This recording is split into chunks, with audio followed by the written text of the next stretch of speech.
Yo, people, welcome back to the YouTube channel. You already know what time it is. It's time for another watch along.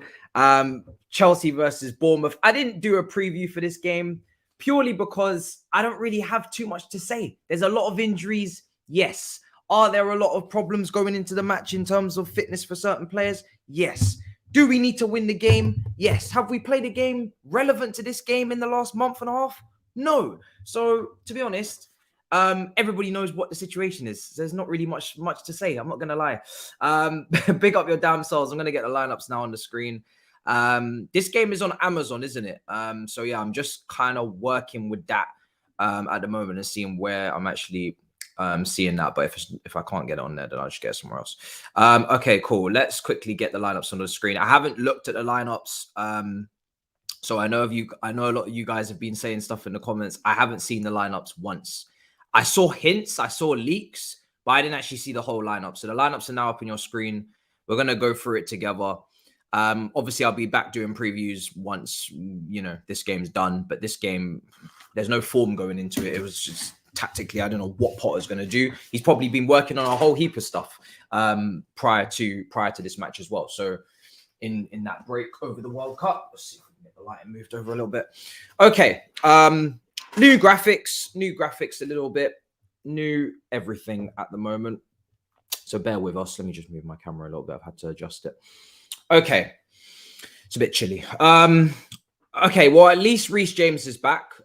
Reece James is back in the team. That immediately gets me, excited and immediately actually gives me hope for the game. Don't worry, that score is just old from the World Cup. Okay, cool. So I'm immediately excited just seeing that. Now, I haven't seen the rest of it, so let's go through it. We've got Reece James in the team. We've got Koulibaly, Silva. So he's gone with a back 4-2-3-1. Kepa's obviously starting in goal. He's gone with that back 4. Koulibaly has to step up massively, man. He's been very hit and miss, more times miss, actually, since he's joined. I personally don't think that's down to him being just a bad defender or anything. I just think he's a bit unsettled. Hopefully now he's settled. I'm hoping that's the reason. He's calm and he's ready to start showing us levels, because if and when Silva leaves at the end of the season, he's gonna have to step up. Jorginho is in the team. Zakaria is in the team. Pulisic. So the double pivot is Jorginho and Zakaria. Well, do you know what? At least Zakaria starts. He's been working with him all World Cup. Well, not all World Cup. Did he go with the Swiss team? I think he probably did, but I don't think he starts with the Swiss team on a regular basis. Hopefully, he's going to use him in the midfield more often because he's an option. So he goes in. Obviously, Cover got to the latter stages, etc. So I think he's not even on the bench. So I'm guessing he's got a knock as well. I can't keep up with the amount of injuries we have at this point. Pulisic, Mason Mount, Sterling, and Kai Havertz. Listen, I hope Pulisic starts on the left. I'll say that for the first thing, because if Pulisic's not on the left and he's on the right, I'm not as confident in what he's able to give to the team. Sterling has played on the right a lot, so I'm a little bit more confident with his capabilities on the right. For City, a lot of fans were saying his best position is on the right. In terms of Mount, again, not really that enthusiastic about it. I mean, listen, he was always going to probably start, but he's not in good form. And Kai Havertz is not in good form either. So both of them two, we'll see what they can do. Hopefully they step it up. I'm not annoyed because the circumstances are weird. We're coming back off a massive break. We don't really know where everybody's levels are. But I think for me, Hutchinson would have been great to see in the 11. It would have been exciting. I would have been excited. That's something that would have, had another layer of intrigue to this match. Lewis Hall on the bench. It's a very young bench, actually. Obviously, Aubameyang's on the bench. I have no problem with that. Azpilicueta as well, obviously. So, yeah, I'd rather see Hutchinson. Sterling is also not in great form, actually. Very important to note. Only really Pulisic in that front 4 had a good World Cup, you could say. But even still, his finishing wasn't good enough for the US, and that's part of the problem for the US is the finishing, why they went out in the end. It's not a bad lineup, but it's not great. It's whatever. Again, we don't know the fitness of the players at this point. Maybe, he's probably leaning towards experience. It is a must-win game. We are under a lot of pressure. It's not a bad lineup. It's just not an exciting lineup. And it's not really Potter's fault. I'm not really excited by most of the players. That's the kind of the position they've put us in, isn't it? With the performances that they've been putting in over the season so far, there's very few players that we're actually excited about. Zakaria is exciting, or at least intriguing, because we don't see him often. Silva, you know what you're going to get. Great player. Reece James is exciting. Kepa's form has been great, to be fair. Pulisic is intriguing. I wouldn't say I'm excited, but I'm happy he starts because I think he deserves to start. And that's about it, you know. I'm not excited to see anybody else, but that's just Chelsea, isn't it? No one's really excited to see Chelsea back. I mean, I want them back. We love them, but no one was excited. No one was busting the gut to say, oh, yes, Chelsea, come on. Can't wait to see you guys again. You playing incredible football, so committed, so enthusiastic, looking like we're going to hit our, you know, it's not like that. It's basically, oh, you know, it's that relative that you haven't seen in a while, turns up to Christmas dinner, the lost aunt, the great uncle. You know, you kind of have to talk to them because they're family. You don't really want to see them that badly. Do you know what I mean? That's what it is really at this point. How do we have Arsenal fans in the chat already? That's a better question, isn't it? Let me get my charger real quick. So this game is on Amazon Prime, isn't it, people? Okay, let's see if we can find that as I speak to you. So yeah, Hutchinson, if he can come on, you know, that would be great. At any point in this game, Hutchinson can come on. I'll be happy. Don't really mind what minute it is, but I think he's probably the person on the bench that everybody's excited to see. Good to see Carney on the bench as well again, because I think he was missing for a few of the friendlies with a knock, so we didn't get to see him. So it's good to see him back on the bench. Hall is obviously there again, exciting. Hope I have no problem with him coming on. Even if, you know, if we needed him to come on playing the double pivot, throw him out there. Bournemouth, Solanke is obviously our former player. You have to pray to God that this man doesn't come and bite us in the arse with a goal or something.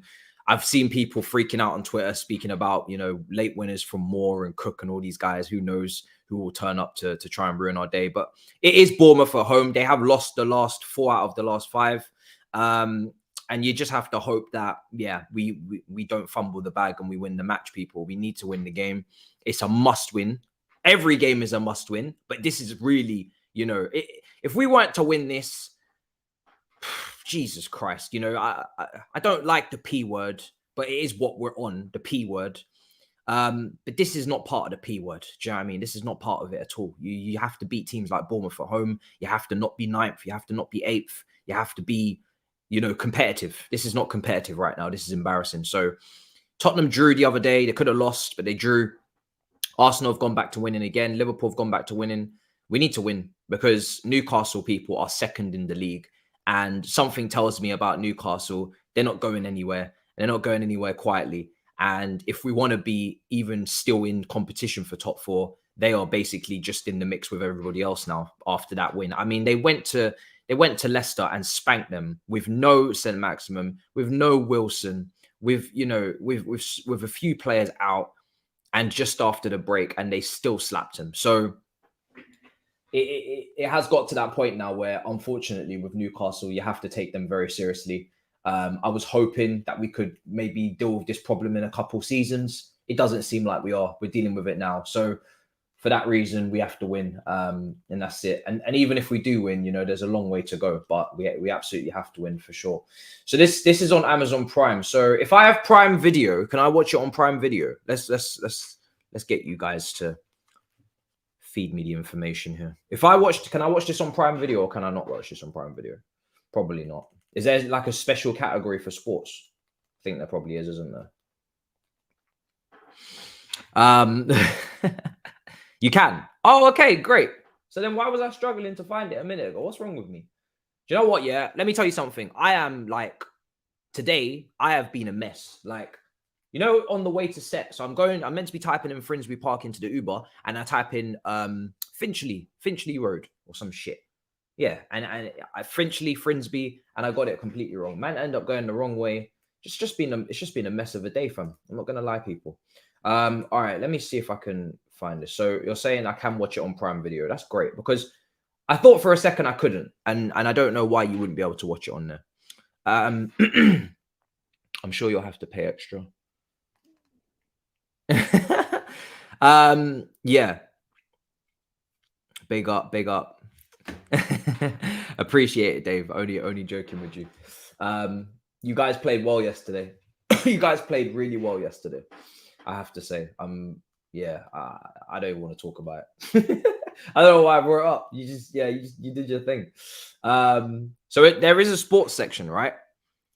I hate it when these games are on Amazon, man. It's just all of this chopping and changing and moving the games to different platforms. It's really pissing me off. I don't think it's, I don't know, guys, if it's actually on there. Because when I'm looking on Prime now, it's like you've got your actions, you've got your documentaries, you've got your comedy, thriller, all that shit, but you don't have your sports. I'm not seeing the sports section. Something tells me the sports section. I mean, they've even got the all or nothing section, but I'm not seeing the sports section. And you'd think it would be higher up than all these other categories because ain't nobody really trying to see all this. I don't think it is in there. Yeah, this whole moving around different platforms thing is long. Okay. Let me see. Let's see what people are saying. Yeah, definitely on there. I have, yeah. I mean, I had a good Christmas, yeah. I mean, I don't know. Christmas is a weird one for me. It's sometimes I'm in the mood for it. Sometimes I'm like, so it's a lot. It's a lot of effort. Bit late. I hope you are doing well. I'm doing very well. Yeah, I'm doing very well. Just trying to find the game. It's definitely on there. Search up Premier League. Okay, cool. Let's search up Premier League. If it's not on there, then again, we're gonna have to relocate to South Africa. Not my fault. It's just what we do. Okay. If it doesn't come up, we relocate. Suddenly we're in South Africa, literally within the blink of an eye. Oh, it is there. Brilliant. Absolutely fantastic. It has been located. Thank you, guys. Bunch of legends. All right, cool. Okay, and literally coverage. So they don't even give you any build-up. It just goes live at 5. That is mad. So we don't get no pre-match coverage. We don't get any pundits, no analysis, nothing. They just straight in there. That's just wild. Yeah, I've got the Amazon Fire Stick as well. That's perfect. So they just go straight in. Just no build-up play, no talking. Just bang. Oh, it goes. Okay, yeah. Because okay, cool. All right. Yeah, because we start at 5:30. Okay, cool. So there are going to be pundits at 5. That's a bit weird, though. Only half an hour. I thought it should be given an hour coverage. We give you an hour coverage. Why are they not giving us an hour coverage? Anyway, here's where it is. They have Joe Cole and Tony Pulis. Okay, cool. Yeah, so let's talk about it, right? So big up everybody, first of all. Merry Christmas to all of you. Happy New Year. If you celebrate. If you don't, I don't blame you. It's a bit overhyped. I prefer other things. With this fixture, we don't have the greatest record against Bournemouth. It is one of those situations where away from home we struggle to them, but we're at home. I don't know what Stamford Bridge is going to be like, but I hope the crowd is going to be, a little bit more up the amp. I'm not going to lie, up the ante. Let me say this, right? I'm not going to lie to you. I'm going to be completely honest. And if there are a few Arsenal fans listening, they're going to be very, they're going to jump for joy. But it is what it is. I have to be honest.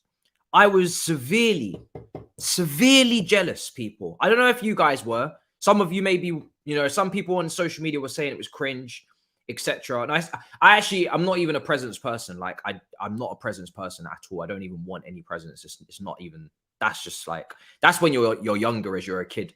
If I get socks on boxes, I'm good with that. I'm not interested in presents anymore. But anyway, back to the football. When it comes down to Arsenal, I was very jealous with the whole, ultras, smoke grenades, drums outside, bombity boom bush. It felt lively. They were happy. They were obviously they're top of the league. They're gonna be happy. You know what I mean? They're gonna be going the extra mile. But it would have been nice if we had that. Why don't we have that shit on the King's Road? Why is the King's Road so posh with everybody in farmers' caps? Where's the smoke? Where's the police? I want carnage, people. I want carnage. That's what I want. I don't know about you guys. Some people were saying it was cringe. They were trying to pretend to be these fans, pretend to be those fans.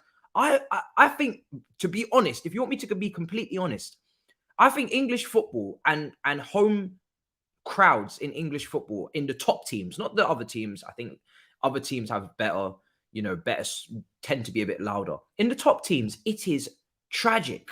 It is absolutely tragic. Like, just, I want something. I'm not one of these people that care about clappers or, smoke grenades or drums. I personally, I've always been happy with anything. I think it makes it interesting. It makes it more lively. It's more entertaining. Personally, for me, I've never bothered about different people celebrating in different ways. You know how you got them be saying, "Oh, you can't dance with the manager." I've seen those comments for the Brazil. I just want carnage. I want, hooligans, 100%. That's what football used to be. Obviously, nothing mad, but vuvuzelas, bro, go for it. I don't give a damn. I want to go to football games and feel like I'm going to an event. Like, I'm not to the point where we got, Beyonce singing at halftime and shit. But in terms of the fans, I would love, don't let Big Steve hear you. I would love to see, no fighting, I don't think they were fighting. I'm just saying I would love to see something, some atmosphere, something, to join in, make it good. We just have the same songs, we sing "We Hate Tottenham" at the beginning. I hope we don't do that anymore. Last time I was going, we were doing that. I think that shit stopped now, thank God. But it would be great if it was just a little bit more chaos. Humphreys is a young centre back. They keep singing the same Carefree song. Yeah, takes fireworks equals ultra, bro. The standards in England are very, very low. You don't have to do much to be an ultra anymore. All you need to do is bring some smoke. Do you know what I mean? And that's it. You're an ultra. Literally, that's all it is. In England, we really don't have high standards for this. It is, it is a bit predictable. It is a little bit, it's just a little bit, same old. It's not really, I don't know. I just feel like it's lacking. It's lacking in that respect. So yeah, it's just, it could be a little bit more chaotic for me. Yeah, could be a little bit more chaotic. Let's see. Yeah, give us the Chelsea 3 times in a row.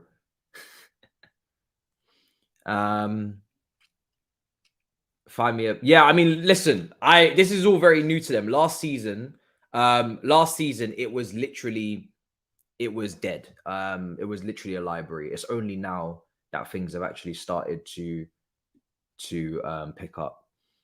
Obviously, because they're top of the league. But listen, I don't think anybody will disagree with me in saying that the home atmosphere for Big Six teams is pretty dead. Every single time I speak to fans in Big Six clubs, they always say the home atmosphere is, for the smaller games, tends to be pretty dead. And that's what I remember it being as well. Let's see. Thoughts on the signings? Yeah, to be honest, I can't keep up these days. It was Christmas. I thought I'm gonna take a bit of time out, but Chelsea are just constantly just going for more and more players. Players that, I'm not gonna lie to you, this Monaco centre back, French centre back, I haven't watched him. I don't know about you guys. I know everybody's gone and typed his name in and gone on the comps and stuff, but in terms of watching full 90s, I don't know this guy. I stopped watching them when Tchouaméni left. So, yeah, I don't actually know just his level, how great he actually is. You just have to trust the scouting. We seem to be going in the direction where we're going to be signing a lot more players that are under the radar, which is good. Vardio is ridiculously expensive, and that's our own fault. We didn't get him quick enough. We were kind of interested a year ago now, or last summer. We didn't go in for him, or we didn't get the deal done. That's why we were so stressing to get that deal done. And we were willing to pay 70-80 million because, clearly we must have seen that he was going to be on a madness. Stuart was from Monaco, so it makes sense. Yeah, exactly. He's come in.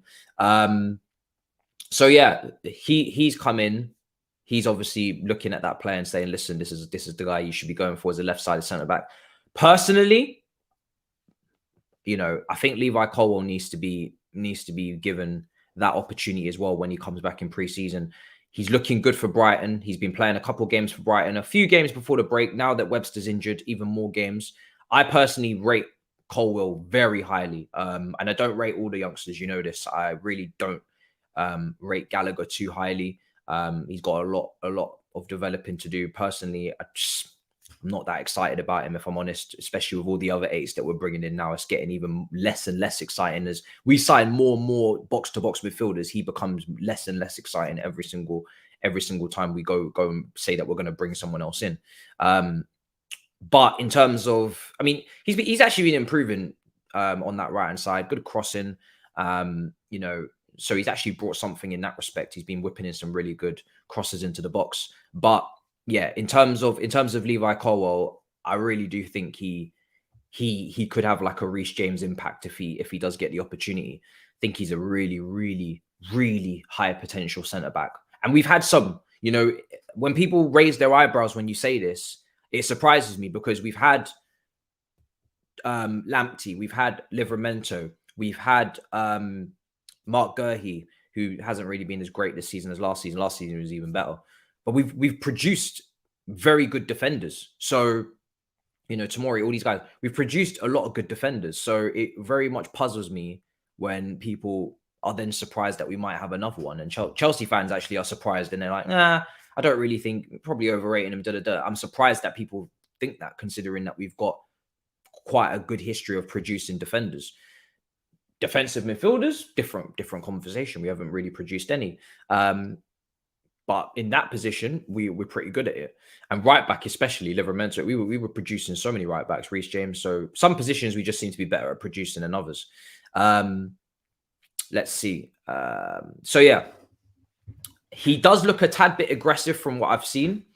I'm hoping that that's not how he is constantly. It's hard to pick up things from comps because it's literally highlights. It's not, you know, it's not full 90-minute games. But I think he did look a little bit rash on a couple of occasions. But you know, hopefully they've done their homework and they've got it spot on. He's a lot cheaper, so that's good. So yeah, and in terms of the João Felix thing, I mean, I already did a video on João Felix. I don't like to repeat myself on too much, but I've already done a video on João Felix maybe last week, I think it was, when we spoke to Rabona TV and we had the past, the present, and the future. He's a risk, he's a gamble, but he's a gamble that I would like us to take depending on the price, because at least for me, technically and fundamentally, he's actually got traits that I would look for in an attacker, in a possession-based system in particular. But if we're talking 130 million obligation to buy, you know, that's a lot of money. I wouldn't be completely comfortable in that. I think there's potential that he could flop with us because, I mean, we're Chelsea. What did I say in one of my videos?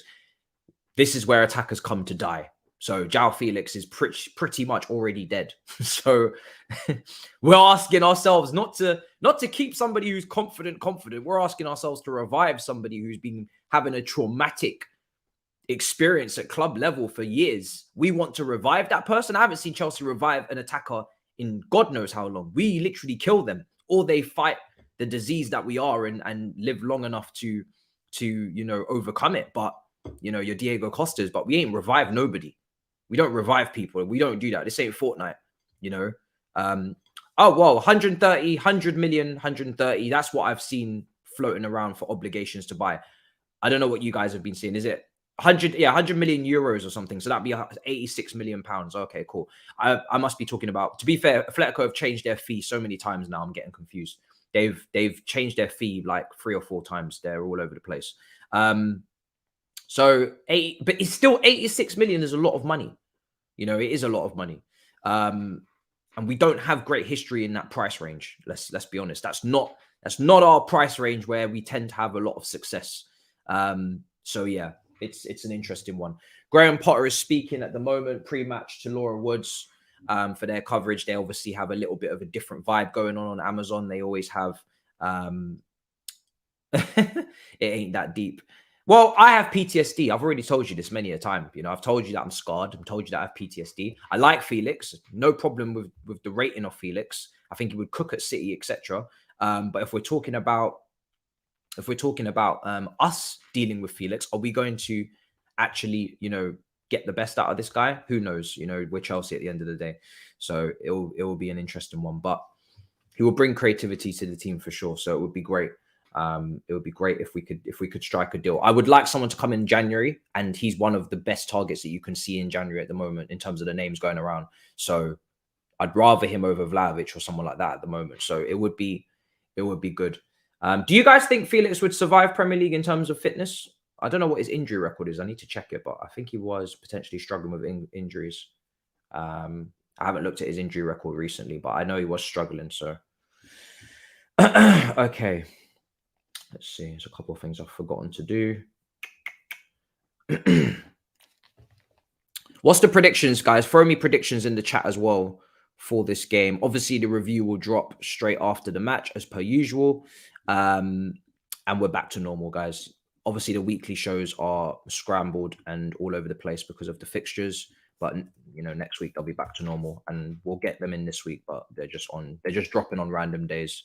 So I don't know at the moment when you're going to get them, but they will be dropping at some point. All right, cool. 3-1s, 3-1s. I can't remember what I predicted on Big Six, but today on DR, I changed it to 1-0 purely because I don't have faith in the attackers to finish. They might create loads of chances today. They could.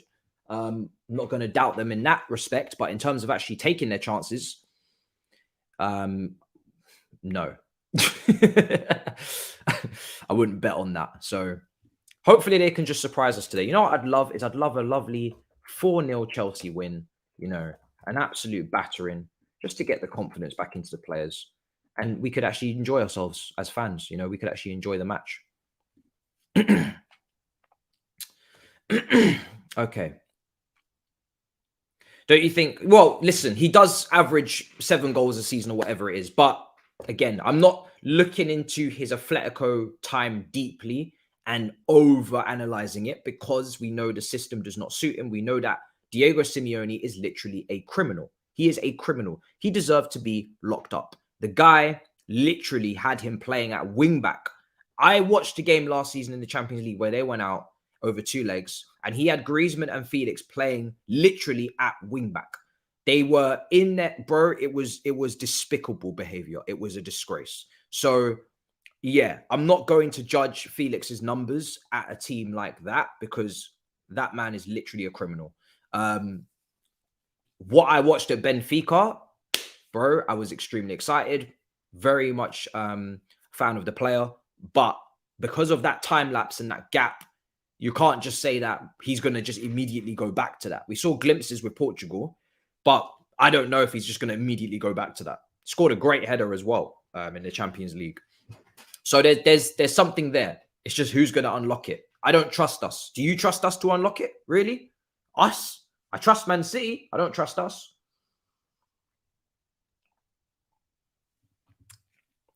Like, Atletico's football is genuinely dire. Absolutely horrendous.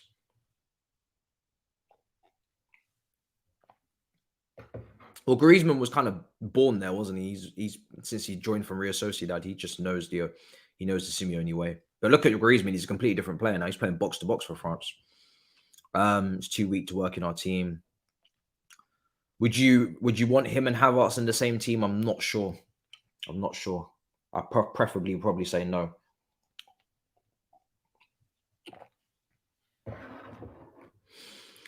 Okay. So yeah, they're just having their discussion right now with the pundits. We kick off in about 23 minutes. Do I think Arsenal can win the league? Still too early. Still have Man City as big favourites, massive favourites. Personally, until I see your January transfer window, like I keep saying, I have to see the transfer window and then I'll give you, updated predictions on stuff like that. But until I see the transfer window and who takes it seriously, who doesn't, who addresses what they need to get, who doesn't, I can't tell you what I expect to see for the rest of the season. Because like I keep saying, Arsenal didn't buy anyone last January. Tottenham bought 2 key players in Kulusevski and Bentancur. And in my opinion, that was the difference between top 4 and not top 4. So if Arsenal don't go and get the striker, even though Nketiah scored, and I have to say that finish from Nketiah was absolutely brilliant. Like, it was prime striker. It was just everything that you want to see from a striker is what he did, from the movement, from just the flipping of the defender, turning him, the finish, everything was perfect. But again, you still need another striker because if he gets injured now, You have nobody. If he, for some reason, needs competition, you have nobody. So you do need to bring in a striker. You do need to bring in a DM. And if you don't get these things, then yeah, I probably won't be saying that you're going to win anything in terms of the title. Big Six becoming Big Seven. I think personally, you just kick Tottenham out. They haven't achieved anything. Making it the Big Seven is just too much. It's too much complicated. It's too complicated. You got to do a whole heap of marketing. It's long. I mean, you could make it the Big Seven because there are 7 European places, isn't there? So if you make it a Big Seven, then what? I don't know. The Big Six, it sounds better. Big Seven, I don't know. I think you just change it to something else. Like, I don't know. 7 Heaven. I don't know. I don't know. Definitely not 7 Heaven. That was horrendous. You're gonna have to give it a new name. But if you're gonna go, that's a lot of new marketing for the Premier League. They've been pushing this Big Six thing down our throats forever. To make it a Big Seven and throw Newcastle in there. Super 7. That's the one. Ahmed has figured it out. There you go. Yeah. Super 7. There you go. Super 7. If you go Super 7, you might be able to run it. If you go Super 7, you throw Newcastle in there. They got the history. They got the fan base. They got the money. They might even now get the trophies. I mean, you can't really do any worse than Tottenham. The Super 7. Shit, we might have to get that. We might have to get that done.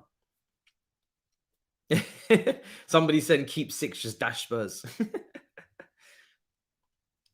Somebody's trolling, trying to say that Chelsea aren't a Big Six team anymore. We're gonna let you slide. Despicable 7, Jesus Christ. I think Super 7 is clean. It's clean. It's calm. It works. But after that, nobody else is allowed in. Like after that, it just gets stupid. You can't have 8, 9. Like this is the last entry, in my opinion. If they come in, it's the last entry. Nobody else. Nobody else, people. Nobody else. That is the last entry. Last person coming in. Last team coming in. I don't want to see nobody else trying to sneak in. I said the Big 20. Can you imagine? That's what I'm saying. The Super 7, fam. Oh my God. But yeah, in terms of this team, though, to go back to it, Kai Havertz, let's talk about him. We've gone through the defense with Koulibaly. He's the main person in there that I'm looking at. I still don't have worries about Cucurella, apart from the fact that he may need to cut his hair. If it gets in the way of him defending anymore, if I see him slacking, lacking, looking like he can't be composed in 1v1 situations like he was against Brighton, if that hair is in the way, then chop it, okay? Chop the hair. That's literally all I'm going to say there. But in terms of the other side of the pitch with Kai, he scored a hat-trick in a friendly that nobody actually witnessed last week or whatever it was, or this week, I can't remember anymore. He needs to score. We need to start putting pressure on Kai to score goals. Like, bro, you're playing up front. You might be playing false 9, Firmino, whatever. Firmino still scored goals. He needs to score today. That's what he needs to do. He needs to score. End of situation. End of conversation. He needs to score. If he's going to get chances, he's going to get chances. I can't say he's going to get Darwin Núñez amount of chances, but he's going to get chances. So for that reason, you need to score. I'm tired. I'm genuinely tired. This is the second half of the season now. Everybody says he's better in the second half of the season. I do think that is slightly overblown because he is better, but he's not world-class level in the second half of the season, like consistently. He's not giving you, say, I don't know. He's not giving you like, let's give an example. He's not giving you Kevin De Bruyne or Harry Kane or, you know, levels of performance in the second half. Because that's the level you'd have to actually be producing, in my opinion, to warrant being off for the first half of the season. If you're going to be half a season footballer and you're going to not really produce in the first half of the season, second half of the season, you need to be delivering as one of the top players in the league. That's the only way that you can kind of maybe get away with it. If you're going to be on for half the season and off half the season, then that second half of the season, I better be getting some serious shit out of you. Do you know what I mean? Sadio Mane level. Yeah, you better be doing something mad, because if not, if it's just going to be good performances and then some goals here and there or some assists here and there, that's not good enough. So massive game for him. Patience is thinning. I'm not going to lie to you. I don't think I'm controversial for saying that. It's literally his third season. He was generational, right? He was quoted, wanted by Bayern, by Real Madrid. It's time to show it. You know the league now. You know the players around you. There's very little excuse. I'm not even trying to hear the position thing anymore, because I don't think he even knows his own position anymore. He's been played as a 10, played as a half 9, played as a this, played as a that. My brother, you're on the football pitch occupying similar zones than you usually do. Let's just cut the malarkey now and start playing football, because that is where a large source of our creativity is meant to come from. I don't have a massive opinion on him yet, because I don't really know him, to be honest. That's why I tend to get guests that have watched the full 90 matches. There's no point me giving you my opinion from comps, really, to be honest. You know, I need to watch the player. I haven't been watching Monaco since Tchouaméni left, because that's my guy. Okay, so Kai Havertz is massive. Also Zakaria as well. I'm actually intrigued to see how him and Jorginho play next to each other. And at the same time, I'm a little bit disappointed that he's not the sitter, or I don't know who's going to be the sitter. I assume it's not going to be him. If Jorginho plays, usually Jorginho is the sitter. He's the one that sits the deepest. He's the one that conducts. He's the one that takes the ball off the centre backs. I would prefer to see Zakaria actually play as the sitter, because that's what we need. We need a sitter. We need players that can play next to cover, play next to whoever wants to play in that double pivot. And at the moment, it's only Jorginho who is the sitter in the team before Zakaria. So when they play together, it'll be interesting to see the dynamic. But, you know, we need someone for if Jorginho is injured, or if Jorginho needs to come out of the team, we need to know Zakaria can play as the sitter.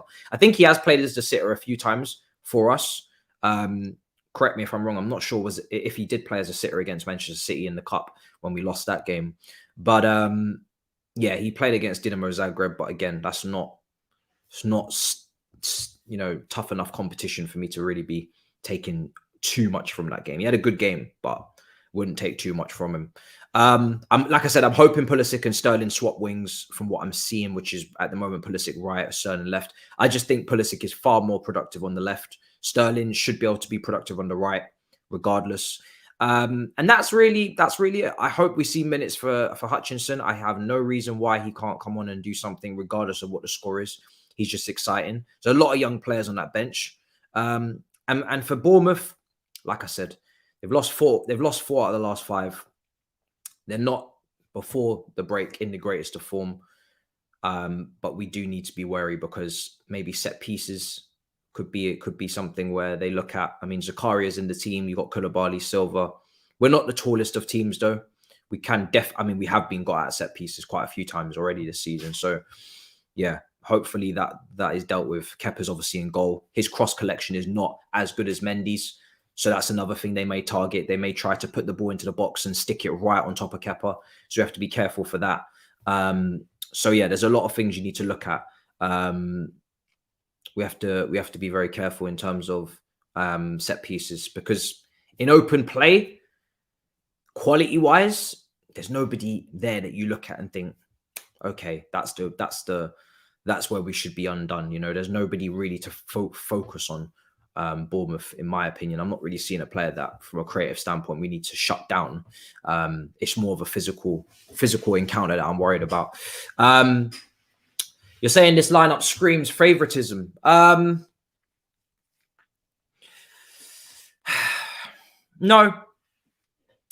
I don't think so. Zakaria's in there. He hasn't been a favorite. Pulisic's in there. He hasn't been a favorite. Koulibaly hasn't been a favorite. He's been taken out. He didn't actually even start when Potter first arrived. He was actually on the bench for quite a few weeks. So no, I don't think so.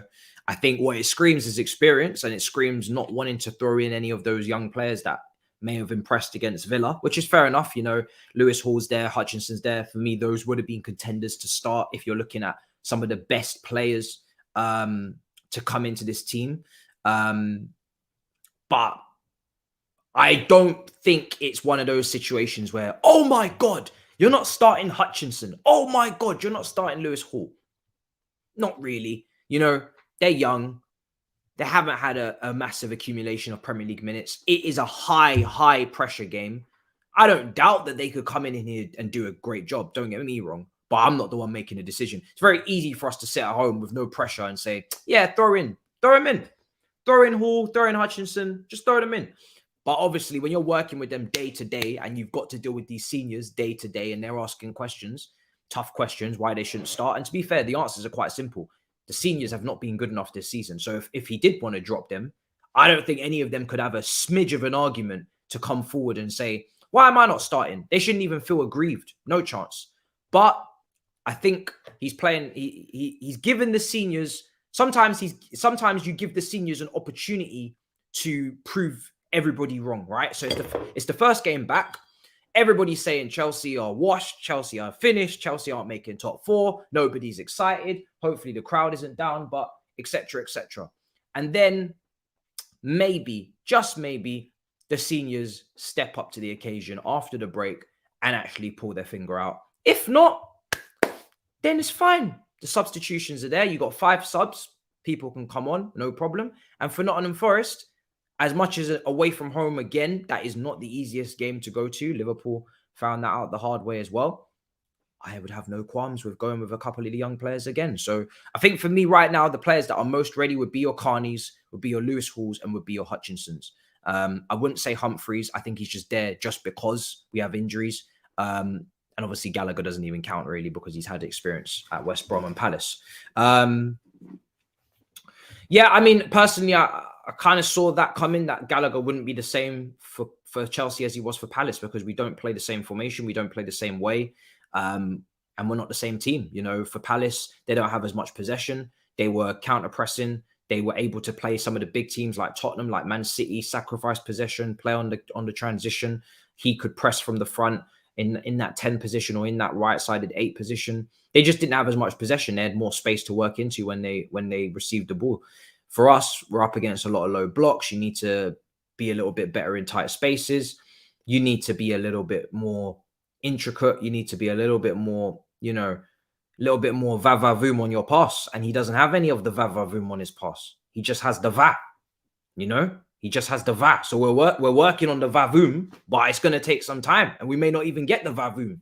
He's just not that type of player. No one that watched Crystal Palace last season and watched Gallagher sat there and said, yeah, he's a creative monster. He's an absolute creative monster. This guy is just orchestrating like Odegaard. And no, they didn't say that. They said he's a machine.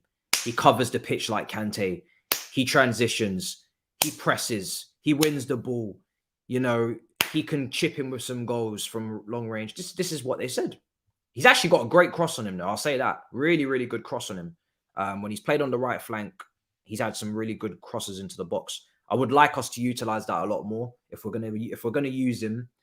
Take advantage of his crossing ability because the creativity in the middle it's not there. It's not my type of 10. It's not my type of attacking midfielder. But if you're gonna play him off the right, coming on to give you something different off the bench when you're winning a match or whatever, then use him. You got to use the squad. So yeah, there was a lot of predictions. A lot of you went with wins. Let's just see what happens. It's Bournemouth at home. No disrespect, but we should be winning this kind of game.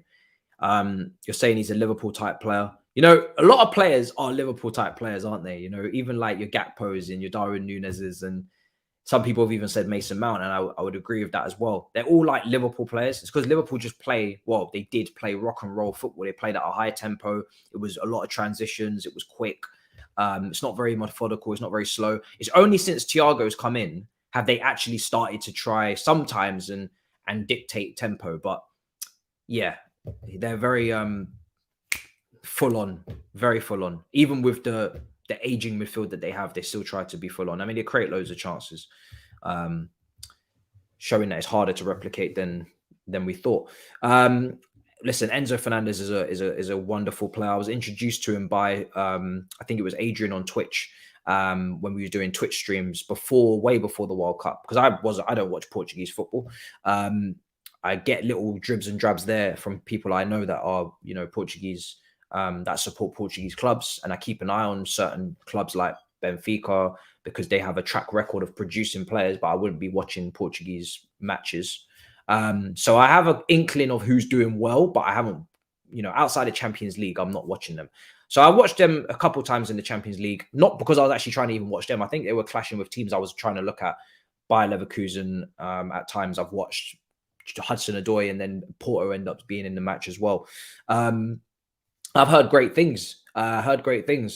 But when I saw him at the World Cup as well, it just reaffirmed that, yeah, this guy's the real deal, And then when you hear people that watch him every week speaking about him, he ticks all the boxes.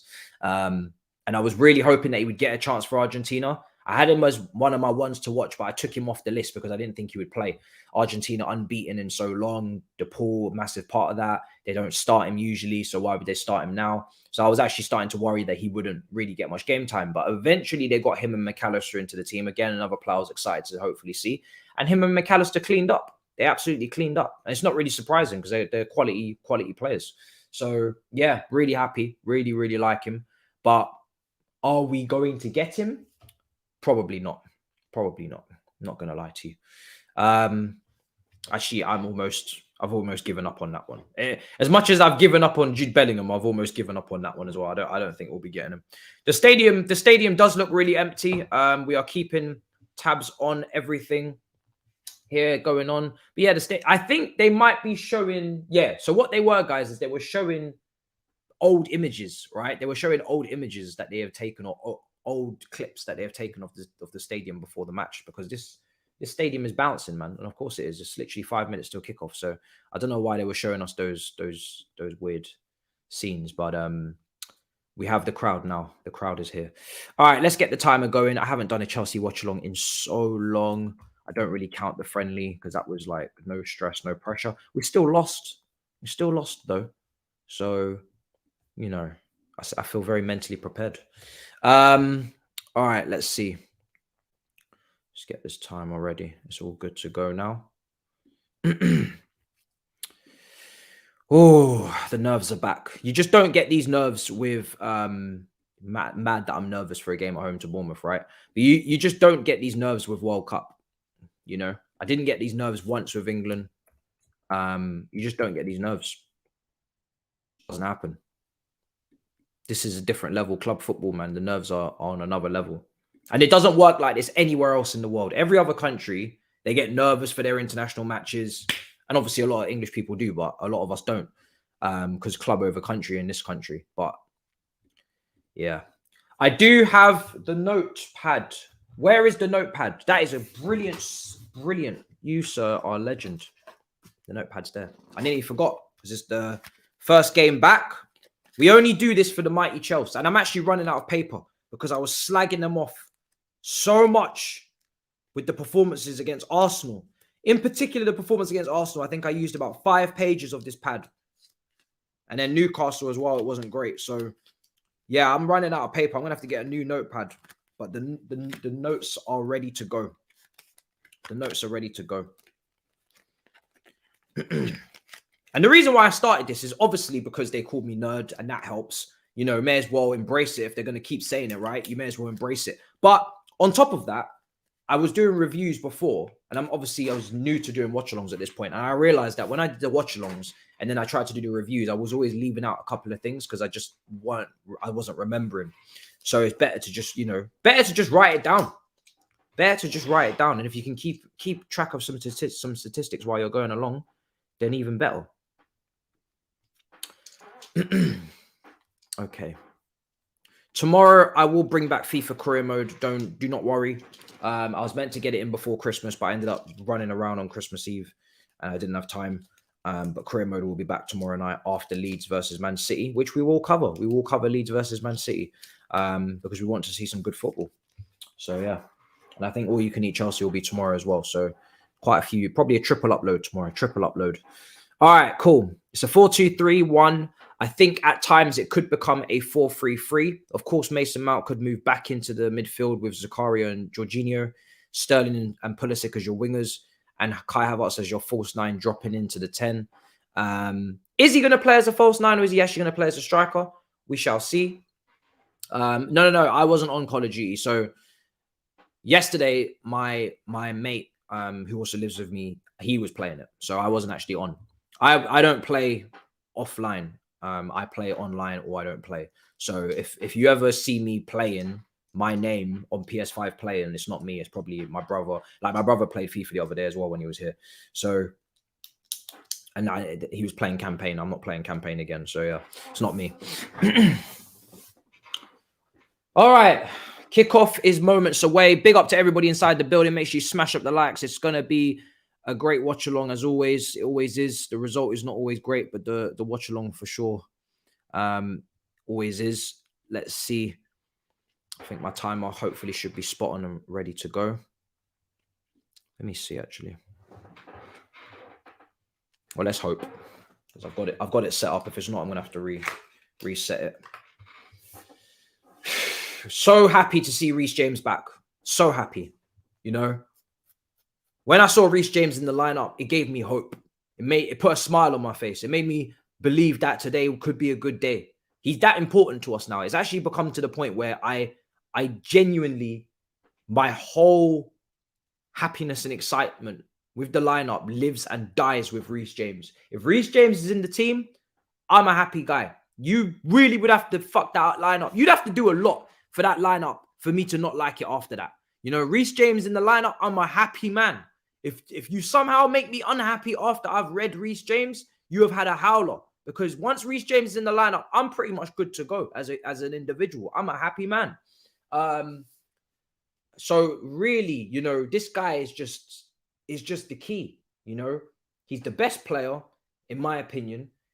He is almost becoming the player that all of the rival players that we want to sign look to and, you know, say, oh yeah, Reece James, I want to play with him. You know, he's the guy that people talk about now. Reece James is just that guy. He is him. He is really him. So yeah, man. I really hope that he doesn't get injured again. We really need to look after this guy. But the only way we're going to do that, people, is if we actually go and sign another right back. And until we do that, then we are forever going to be rinsing Reece James like a sponge. And when there's no soap in that sponge, there's no soap, people. You can't keep using it. You have to get another bit of soap. You have to go and get more soap, guys. So we need to go and get another right back. They're going to kick off now. I'm hoping this time is ready. But you never know with these things.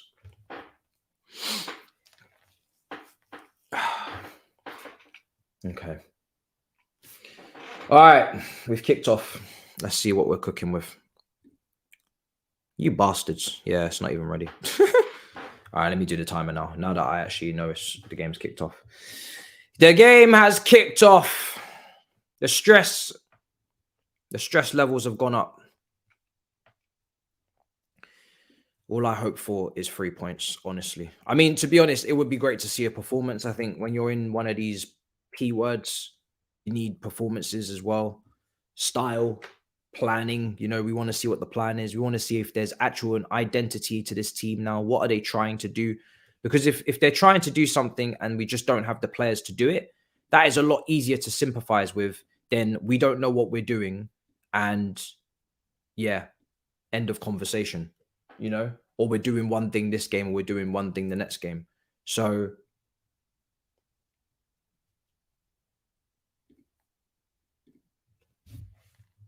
okay. Right. Time is there. Big up everybody. Let's go. Okay. We just have to pray. Free kick for Bournemouth. Already. Solanke becomes R9 today. Solanke becomes R9. It's written in it. I've seen somebody saying that. Billing is probably the player you got to look out for, actually, to be fair. Free kick, straight at the goalkeeper. Come on. I don't want to see no nonsense. I don't want to see no foolishness. Reece James, good. Nice, quick transition. Let's move. Come on. Kai, what are you doing? Lovely. Well done, Kai. Oh, where you going with this? Okay, that's good. Wow. I think I saw something there. Even some stepovers and stuff. That's good. Wow, man said, come on, Bournemouth. Who's top of the league? Lord Jesus. Listen, brother, I don't know about that league table, man. I haven't looked at it in a few months, you know. I don't tend to keep an eye on these things until it's out for a goal kick. Oh my days. Oh wait, it's not. Bro, that come off him last. We got life. That literally did come off of him last. Oh, well done. Well worked. Oh, James, you didn't strike it. James did not strike that very well. Is he offside? Oh. I've already seen a little bit of some fresh enthusiasm in the first couple of minutes. Wow. They got plans and shit. Like they took a corner and it wasn't a normal corner that was headed away. They actually had like a whole plan. Exciting. I remember against Newcastle, we had a shot on target and I celebrated. That was a dark day. That was a really dark day. That was a dark day, man. Go on, Cucurella. Oh, well done. Jorginho. Oh, free kick. Lovely. Lovely position. Too bad we don't really have any free kick takers, actually, now that I look at it. We actually don't have any free kick takers. When you take a look at this team, outside of Reece James, Mason, you don't really have any free kick takers. And I wouldn't even say that they're top. They're not even really free kick takers, really, are they? In terms of shooting, we haven't got one. That will have to be in Cuckoo next season, I think. So it's Reece James and Cucurella standing over it. There's not really...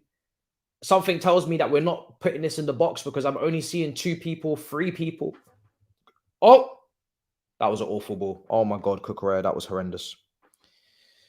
Cucurella is not cooking. That was a bad ball. That was a really bad ball in. Jesus. That was horrendous. Horrendous balling. Okay. We're pressing really high up the pitch. Kai Havertz, really high up. That's good to see.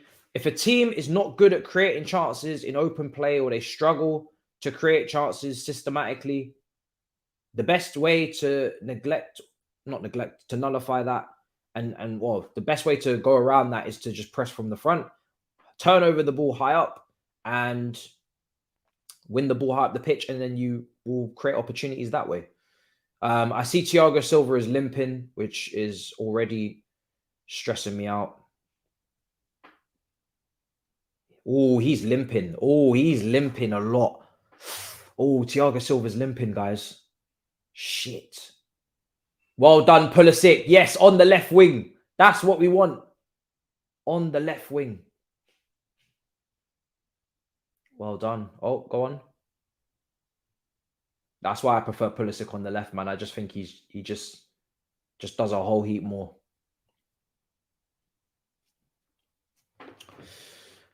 Silva. I really hope Silva's going to come off, isn't he? Yeah, you got to get him off, man. He's going to come off. I don't even know what's happened to him. What happened to him? Why is he already injured? Oh, Jesus. I don't even know what's even happened. You man need to stop passing him the football because he's not fit. Go on, Sterling. Oh, it's behind him. It's behind him. Oh, Reece, a bit slow off the mark. So if he's injured now, then who do we have left? Trevor. Humphreys is on the bench. Jesus Christ, guys, man. We struggling. Yeah, he's old, man, innit? That's what I'm saying. Like, if he's not fit, if he's injured, just take him off. Do you know what I mean? Like, because what I don't want, let me say this right now on record. What I don't want is Silva to have one of those days. You know when Silva has one of those days? They happen like once a season when he plays teams in stripes. Yeah? He makes errors. I don't need that shit. He did it against West Brom. You know, he did it against Brighton. Teams that have stripes, he sometimes it goes left for him.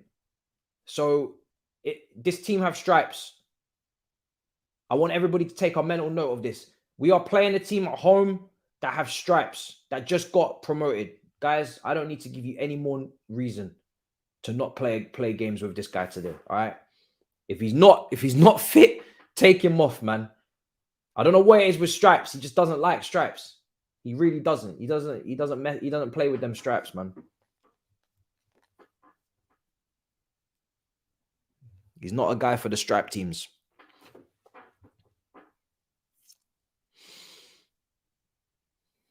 Big up, big up.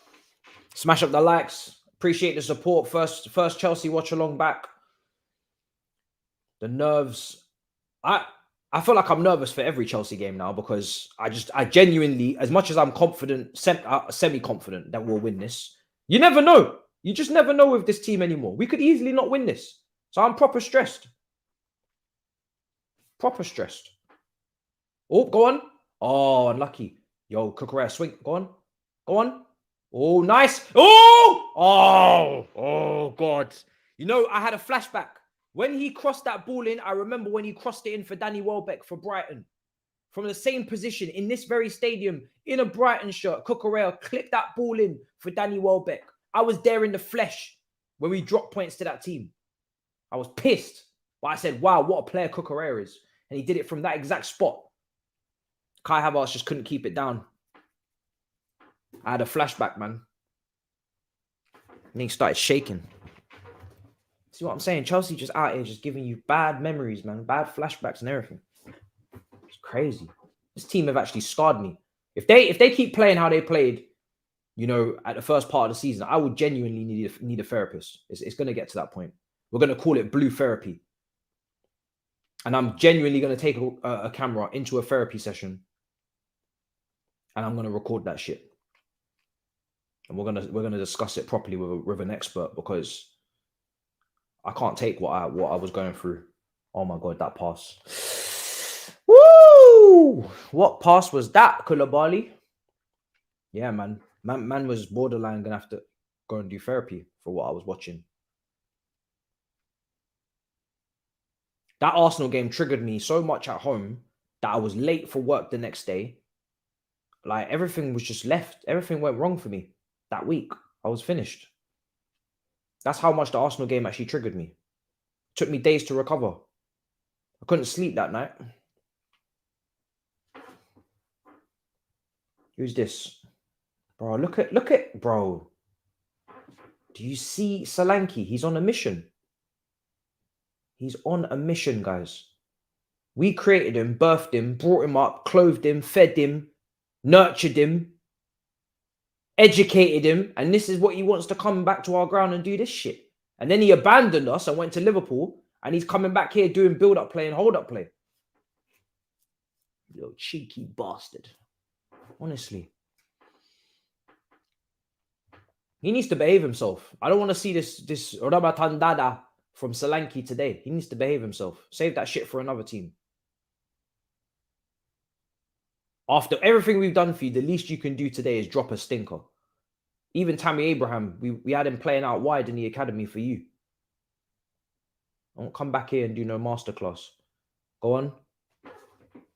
We're just keeping possession, but I don't know. I get nervous when we're in possession. Go on, Georgie. Well done. Oh, it's just the dots are not connecting at the moment. We're trying to go down the right-hand side to Reece James, but you can see Reece James is a little bit rusty. He's not as quick to things as he usually is, or sometimes the passes are just mishit over to him as well. And obviously, whenever Reece James plays, our build-up play tends to, on the majority, go down that side because everybody knows he's the best player in the team. Oh, Pulisic! Oh, shit! Oh, is that not a shirt pull? Is that not a shirt pull, ref? Nah, you need to VAR that. He's no, because when people nah. It's he only got it. Oh, he did get him. He did pull it. Oh, we check the VAR maybe. Come ça, maybe check the VAR just a little bit. No, you don't want to do that. Really?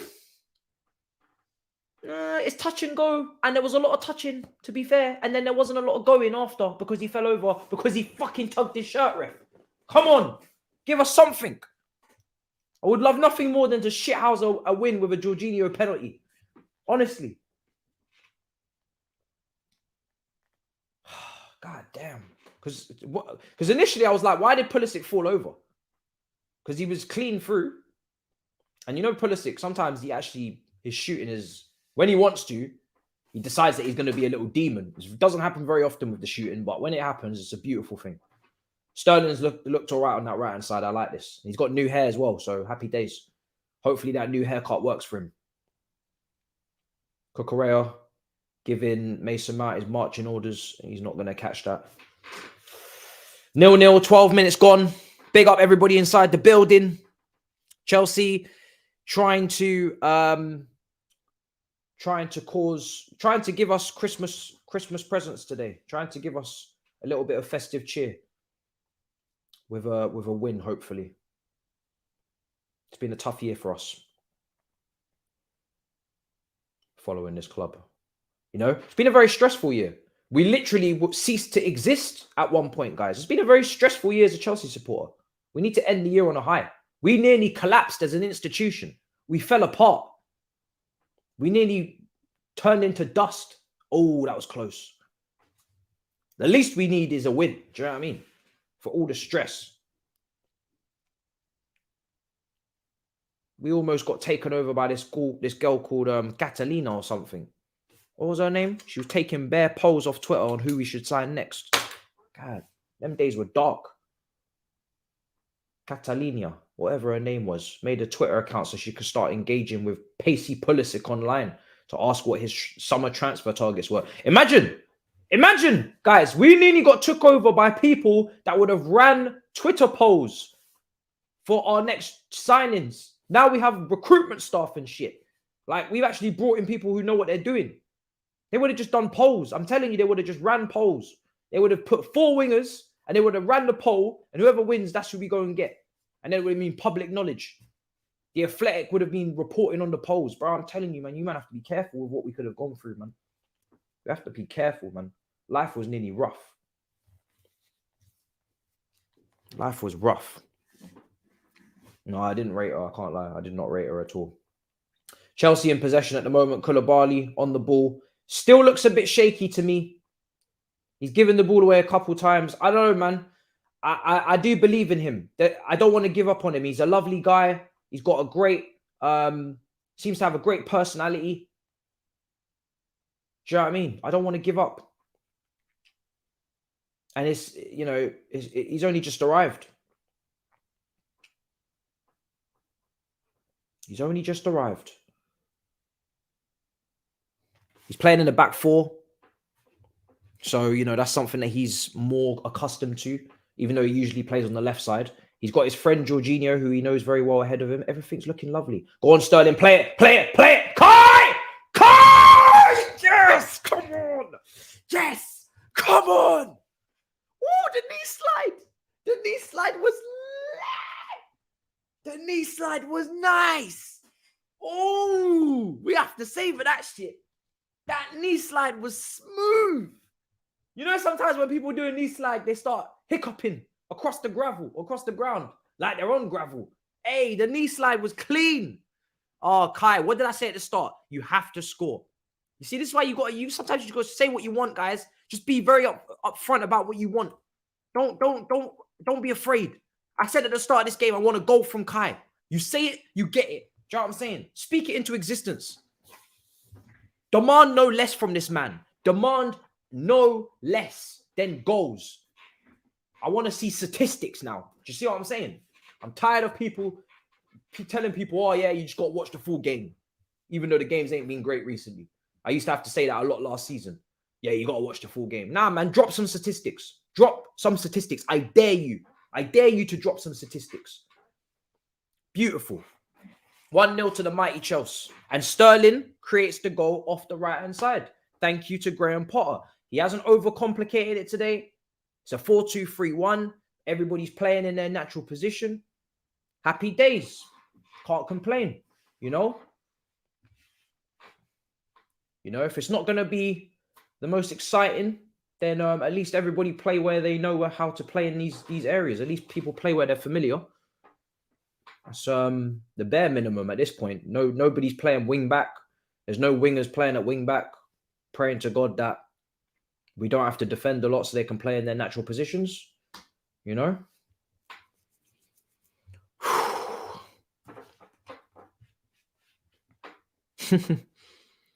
All right, now we're 1-0 up, guys. We should be able to hopefully hold and maintain, build on it. You know, let's play like it's 0-0. Genuinely play like it's 0-0. There's no reason why we should be dropping off, giving ourselves stress, giving ourselves issues. We've had a good start. That's a great goal. It's a well-worked goal. I'm really impressed right now. A part of me is actually quite emotional. I'm touched. In my soul, I feel like I've just had some soul food, some home cooking from grandma. I feel different. Kai has scored. Sterling has assisted. Attackers attacked. Do you know how mad that is? That doesn't happen out here. We don't do this. We've scored in the first 20 minutes. Usually I'm waiting for a shot on target in the first 45. I'm genuinely going to cry. This is unbelievable. Solanke, don't you dare. You little menace to society. Chelsea fans think they're back. No. We don't think we're back. We're just trying to just enjoy whatever we can. That's you have this very mistaken. Okay. We don't have this often, so we have to enjoy.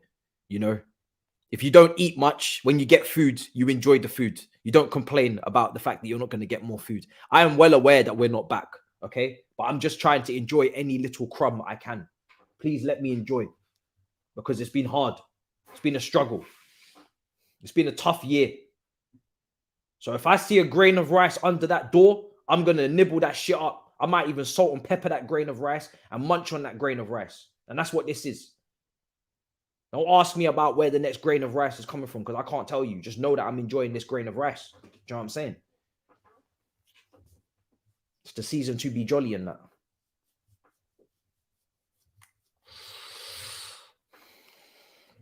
Amen. See, some of you agree because you get it. I'm not a complainer. I'm not that type of. I'm not a creator that goes on rants. Like, I have to rant for the Arsenal game because I was genuinely angry, but I don't tend to do rants and be angry. I prefer to be happy. So I'm gonna enjoy this. I'm gonna enjoy this. Best believe I'm gonna enjoy this. If you ever see me upset on this channel, I'm genuinely upset. I don't do angry for views or no. If I'm upset, I'm genuinely pissed to the point where when I did that review for the Arsenal game, I was angry for the next 2 or 3 days. Like, no one would talk to me. I would say just don't even nobody come near me because I'm genuinely gonna lose it. Like, genuinely gonna lose it. So angry. Just, I don't even want to talk about it. I don't even want to talk about it. Honestly, I don't even want to talk about it. Let's just live in the moment. Let's not go back to those dark days. So,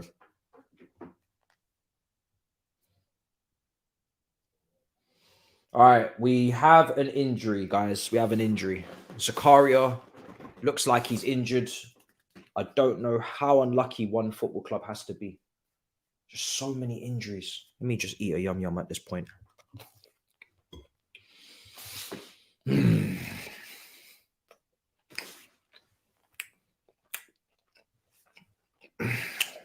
Yo, everybody stretch. Everybody in that chat, get to stretching because we might be needed. Listen, if we get any more injuries, you might are gonna have to get your boots on. Do you know what I'm saying? You might. This is the army. You might get called up. You might get called up like the army back in the 1940s or whatever. You might actually have to get called up. You might not have a choice. Chelsea might start putting out posters on King's Road saying we need recruits because we getting that many injuries. If Graham Potter don't call my phone right now to go and play centre mid, I'm telling you, you man better get ready because it's only a matter of time before they start drafting in the fans. I'm ready. I'm blind, but I'm ready. Outside of just being blind, I'm pretty much good to go on everything else. I'm telling you, you lot better get ready, man. It's only a head injury. Man said it's only a head injury. I've never heard anybody say it's only a head injury before. Head injuries are literally some of the most dangerous injuries you can have. Man said it's only a head injury. Ball in. Oh, unlucky.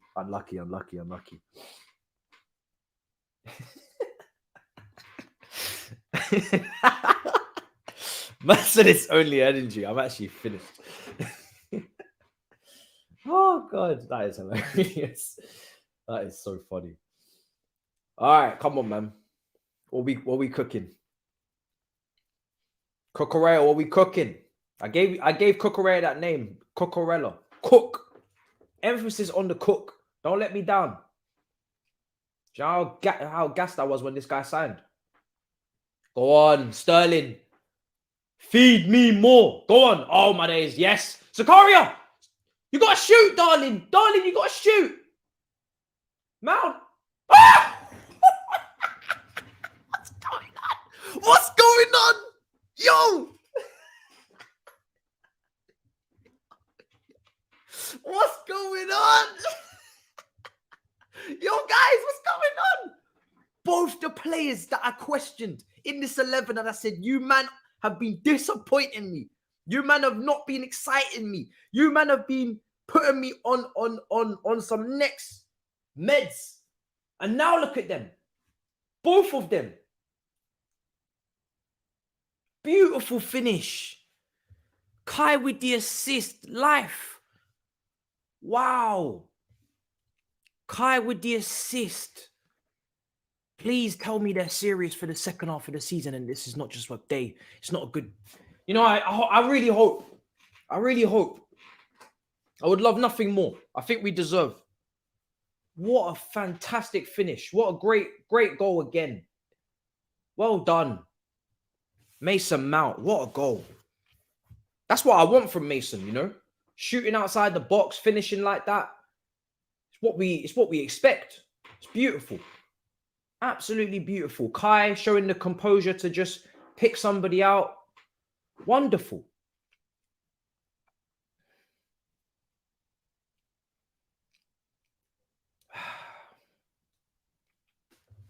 Again, let's just enjoy it.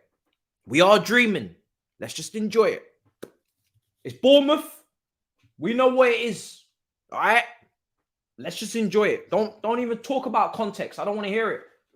This is not a book, all right? I don't give a damn about the context. I don't give a shit. Because we'll talk about that later. Do you know what I mean? When we need to calm down. But right now, we enjoy it. Right now, we feast. Okay? Let's just enjoy this, man. Because it doesn't happen often. Jesus Christ. What a beautiful first 25 minutes this has been. It's been wonderful.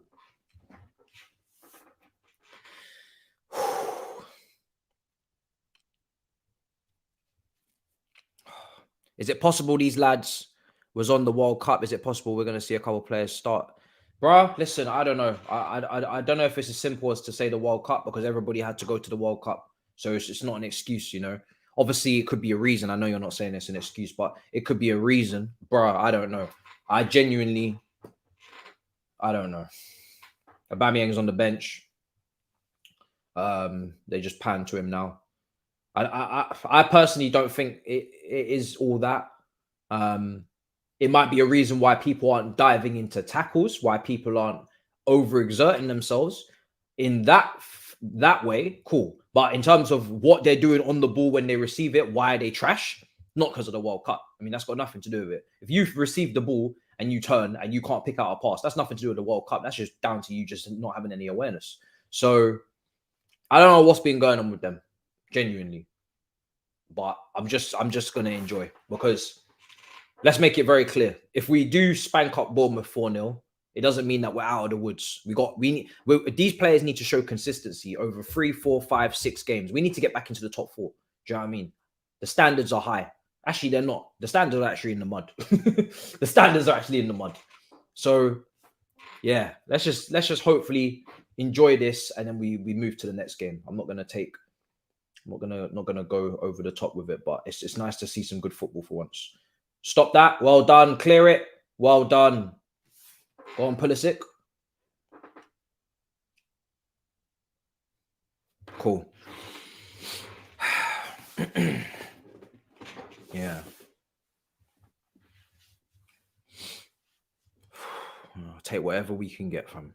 Telling you. Standards are low, fam. These man tried to kill us. Billing's gonna take a free kick from a very, very good position.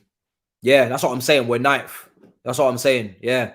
So let's just enjoy it. Let's just enjoy. We got a couple games in hand. Let's just enjoy what we got, man. Let's just enjoy the game. Enjoy the game, people. Just enjoy the game. Out of the way. This will take us up to a strong 8th. Strong. Another win, and we might actually find ourselves in 5th. Strong. Strong.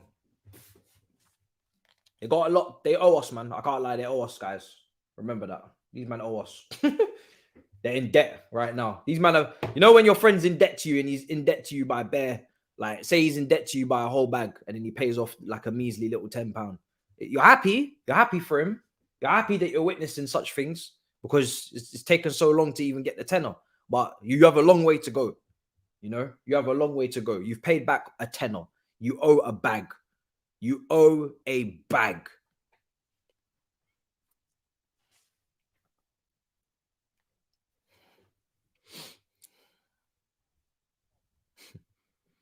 It's not over. Exactly, it's not over.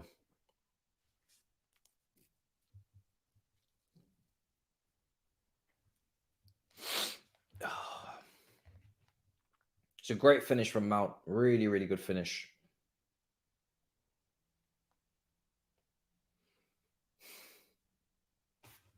Mason Mount and Graham Potter having conversations on the sidelines. 2 players have gone down. We've been on the cusp of an injury for the whole match so far. There's been so many instances where people look like they're going to be injured. Silva, Zakaria. Now I believe we have Pulisic on the ground. There's going to be a lot of injuries in the second half of the season. So we do need to make signings. We do. Because there's going to be a lot of injuries, man. Did that hit Silva's arm? I think they're trying to say that it hit Silva's arm, aren't they?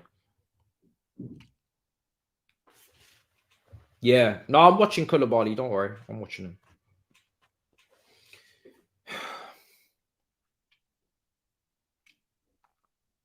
Silva. Go on, Georgie. I just hope Koulibaly comes good, man. He's one of those players you want him to do well. Do you know what I mean? You want everyone to do well, but I think Koulibaly's, you know, he's very likable, and he had a lot of quality at Napoli. So I don't know why he started off so slow. I think there's a lot of factors at play that a lot of people don't take into consideration when they talk about Koulibaly. They just see that he's getting older and immediately say, okay, he's just falling off, which could be, but I don't think it's just that. I think there's more to it than that. I think there's a lot more to it. Whether it be system, but even I feel not even system, I feel more mentally. Go on, Reece. Reece, were you cooking? Ah, unlucky. Well done, Cucurella. Well done. It's good.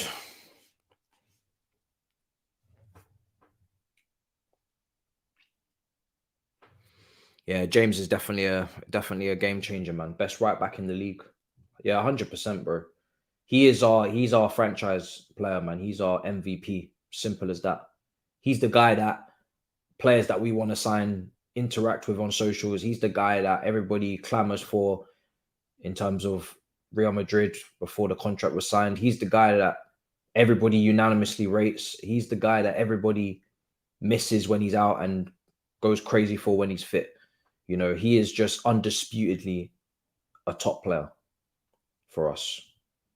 And when you're undisputed in the Chelsea fan base, then you must have done a lot, because Chelsea fan base don't really have undisputeds like that. Do you know what I mean? We got a lot of debate, a lot of confusion and chaos. We don't really have players that are all rated by everyone. So, you know, it's not like City where everybody rates Foden, everybody rates Bernardo Silva, everybody rates De Bruyne, everybody rates Haarland. We don't have that. We have players that a lot of people don't rate. So if you manage at Chelsea, like Silva and James, to be rated by everyone, wow, you must have done something mad. I'm telling you, you must be on some madness, because it's a very difficult achievement to unlock at Chelsea fan base. Very difficult achievement to unlock. We got a free kick now, 32. I ain't even been writing notes. I just been enjoying shit. I do it at half time. I'm enjoying right now. I do it at half time. I'll write my notes at half time. We will write our notes together at half time. I just been enjoying. That's when you know this. That's when you know this shit's good. Go on. Oh, what ball, Silva? Shoot! First time, shoot! Oh, Kai. He wanted to pull it back. Sterling. Oh, you know, part of me just wanted Kai to just give it a little swing, right foot immediately. It was a brilliant pass from Silva. Look at that pass. Oh, it's quality. He's just slightly offside. It's a beautiful ball in. And if he just, you know Van Persie, when Van Persie just used to get his arms and put them down by his side and managed to get a foot. You know how he just used to just bang like that? That's what Kai needed to do. That body positioning wise. When did he do that? I think he did it when he scored against Aston Villa. No, was it Aston Villa? I think he scored against Aston Villa from a Wayne Rooney pass. Way more difficult shot than that. And it was coming out the sky, and he had to take it first time. And he kind of just angled his body with his arms down by his side, and then he just volleyed it, laced it. Bro, it was beautiful. One of the best, most underrated goals, because it's just a massive goal, and just technique-wise, it was just beautiful. Van Persie was so good at those volleys, man. So good at the volleys. But that's what Kai kind of needed to do. He needed to hit it first time. He tried to take it down and do this and that. Nah, you needed to get your body ready and just hit it immediately. You ain't got time. Well, it was on his weaker foot as well, so. Nah, bro, he didn't take a touch. Bro, believe me, he didn't take no touch. No, he didn't take a touch. Go and watch it again. Van Persie, right? The ball comes out from Wayne Rooney. Must have crossed half of Old Trafford, fam, and he just hits it first time immediately. Yeah. RVP versus Aston Villa for the title win under Ferguson. First time, fam. Didn't take a touch. Ridiculous technique. Ridiculous. One of the best goals technically that I've seen in the Premier League. Unbelievable goal. All right, Chelsea have 70% possession, which I don't really give a damn about. Go on. Oh, well done, Zakaria. Here's Pulisic on the left. Shape shifting. Go on. Oh, take the shot, bro. Guys don't want to shoot, man. Cut inside. You had space, you had time. Take a shot. Should be shooting. These guys need to pop off more shots. You never know of a shot. If you hit it with enough power, it might parry, and then it might fall to another Chelsea player. We might have ourselves a goal as long as he's onside. Don't take enough shots, man.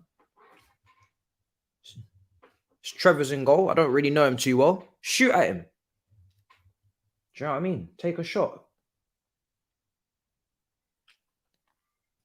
Oh, Zakaria's been done.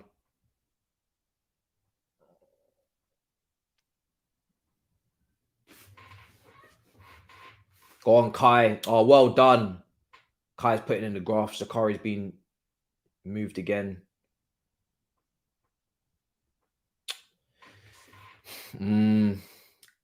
Well done.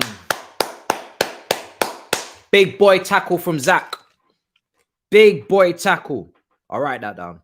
Big boy tackle.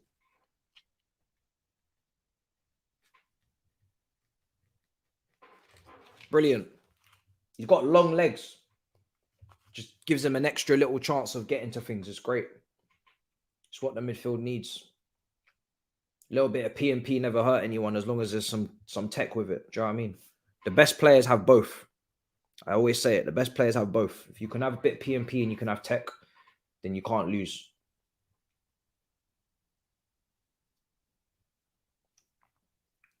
Look at Bruno Ramirez as a great example of that. He's got the PMP, but he's got the tech. Yaya Toure, PMP, had the tech. You got both, then there ain't no complaints. You can't lose.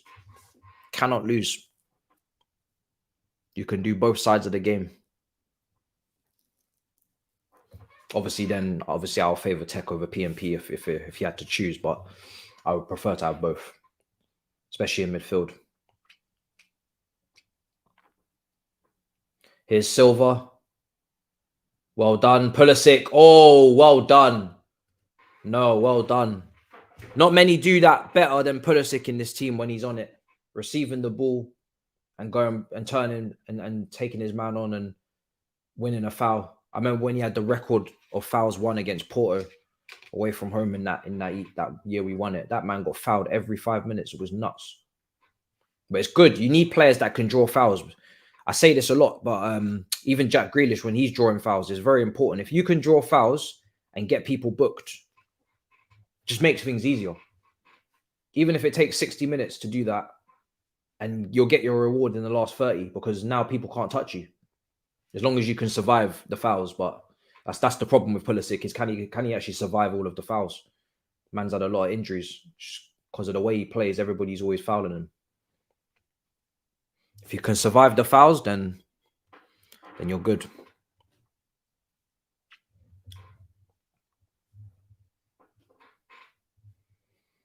So yeah, I see that comment, Hakeem. Listen, even if Zakaria was to have a brilliant second half of the season and he was to become one of our DMs, we still need another one anyway, so it doesn't matter. We have to sign a DM regardless. So for me, get one in January. Do you know what I mean? Just go and get a DM now,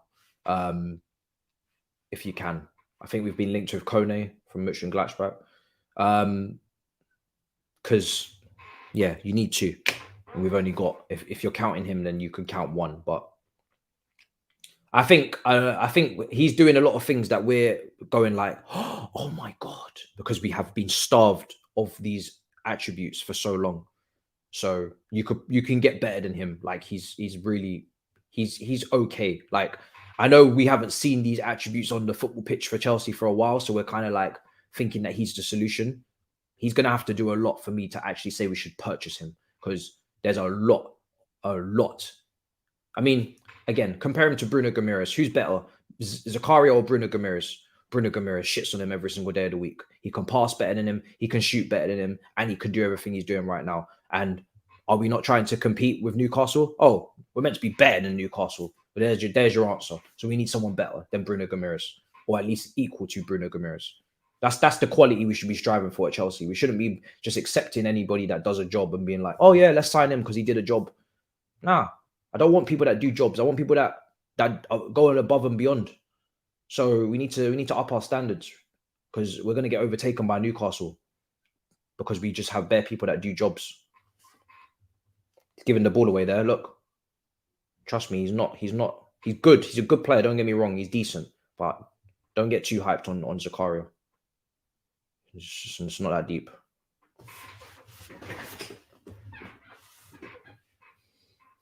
All right, 5 minutes till half time. 5 minutes till half time.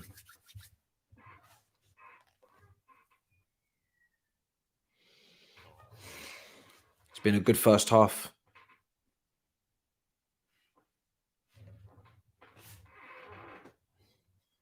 He's not good enough.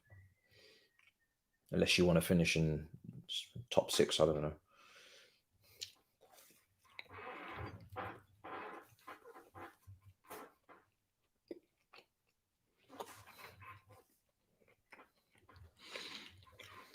I just saw Michael B. Jordan in the crowd.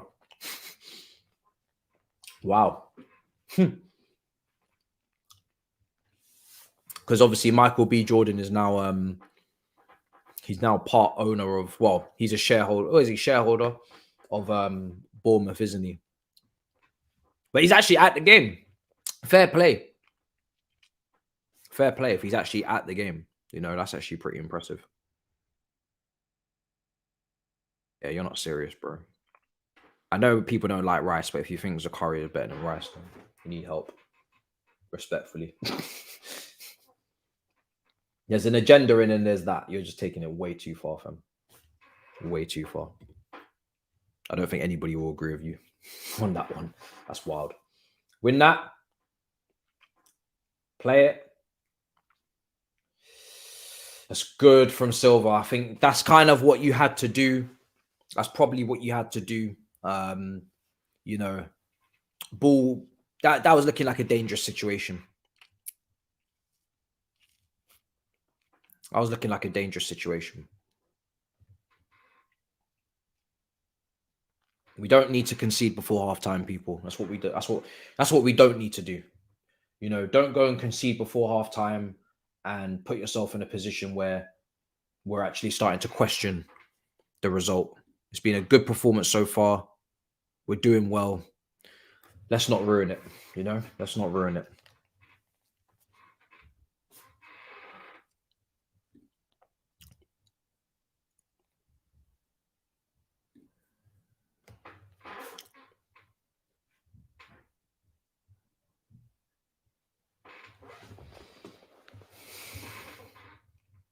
All right, go on. 2 minutes left. Here's Thiago Silva. We just need to be very mature about this. We got possession. We're nearly at halftime. I know Bournemouth are trying to put pressure on us. Oh my God, that hospital pass from Silva. Hospital pass, man. Awful pass from Silva. In the area you really don't want to pass the ball across. To put it in that area is very dangerous. It's exactly what you don't do. You know, if we're gonna be playing out from the back, if we find ourselves in them situations, just get some height on the ball. Genuinely, just get some height on it. I'd rather us get some height on the ball. What?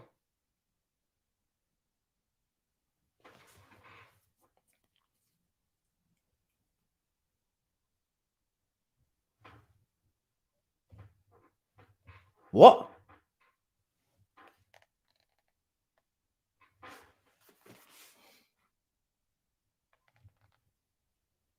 What's going on?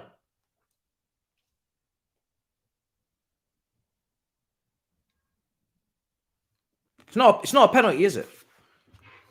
No, it's not. Why are you man saying penalty? What the hell? It's not, yeah. They haven't given a penalty. I thought it was a penalty for a second. I was like, what's going on? I was shook. Genuinely shook for my life. Go on, Kai. I was shook for my life, man. Damn. God damn. 4 minutes of injury time. Back to normality. No more World Cup. 11 minutes of added on time and things like that. Come on, play it. Let's go. Play it. Vamos. Silva, vamos. Come on. Move. Well done. That's better. Much better. Nothing stopping you guys from playing 1-2s in defense if you're going to alleviate this press. Oh, Mount. That's why I always say Mason's not a winger. I don't like him in those wide areas doing those 1v1s, man. That's not his game. That's not his game. I don't like to see it. That's why in the front three, it's not for me sometimes. There we go. That's the man I want doing that. Is Pulisic. Oh, that actually turned into a great pass. Mason, James had the shot. Oh, the touch. James. Oh, unlucky. If he was up and running, that would have been a better first touch. And then he would have slapped it across the goal. We would have had our third goal there. Bit of a rusty touch from him. Put himself in some danger with the on-rushing defender. Still got the shot away, but his angle was ruined by that point.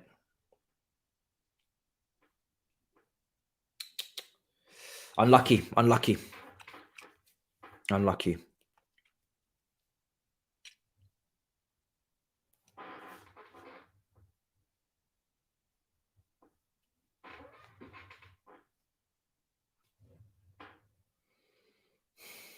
All right, Bournemouth are coming forward. Oh, Zakaria, Jorginho. Oh, great ball. Kai, well done. Good flick. Well done, Sterling. Oh, that was great. That was great football. That was brilliant football. Really, really good football. One touch, awareness, understanding where your teammates are, people close to each other, able to play these 1-2s. Would have been great if it resulted in a goal. It was a great strike from Sterling. Tried to go high and near post. I've seen a lot of those go in, but it was a great save, to be fair, from the keeper. Really, really good football. Would love us to get that third goal and put this game out of sight. If we can get a good delivery from this corner. Mason Mount's going to take it. 47 minutes in. Ball into the box. Headed away.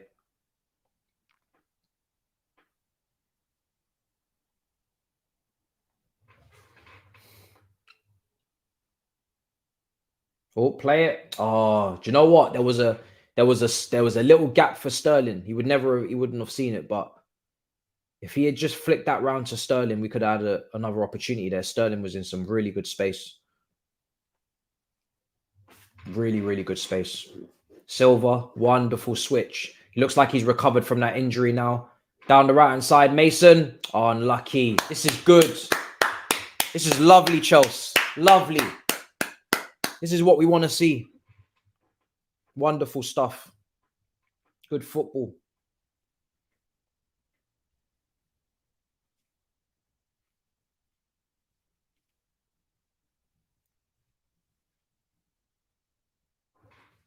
We've gone back to basics today, is what I would say at the moment.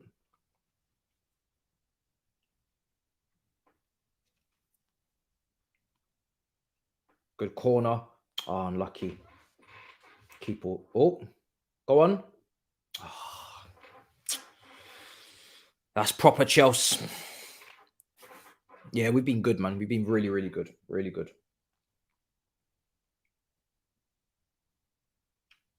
Go on, Kai. Oh, well done. Kai's been really good. Much better today. Even off the ball. Much, much better. Half time. Much better. Much, much better. Half time now. Let me just stop this timer. Much better, Kai. Really much better off the ball.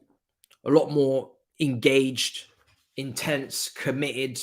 You know, off the ball, he's at least trying to, he's working hard off the ball. He's trying to win the ball high up the pitch. I do think we're a lot better when we try and press up from the front because, like I said, chance creation wise, we're very hit and miss, more times miss. So it's better to at least try and win the ball high up the pitch. So you're forcing them into errors, and then you can go and play from there. Really good first half.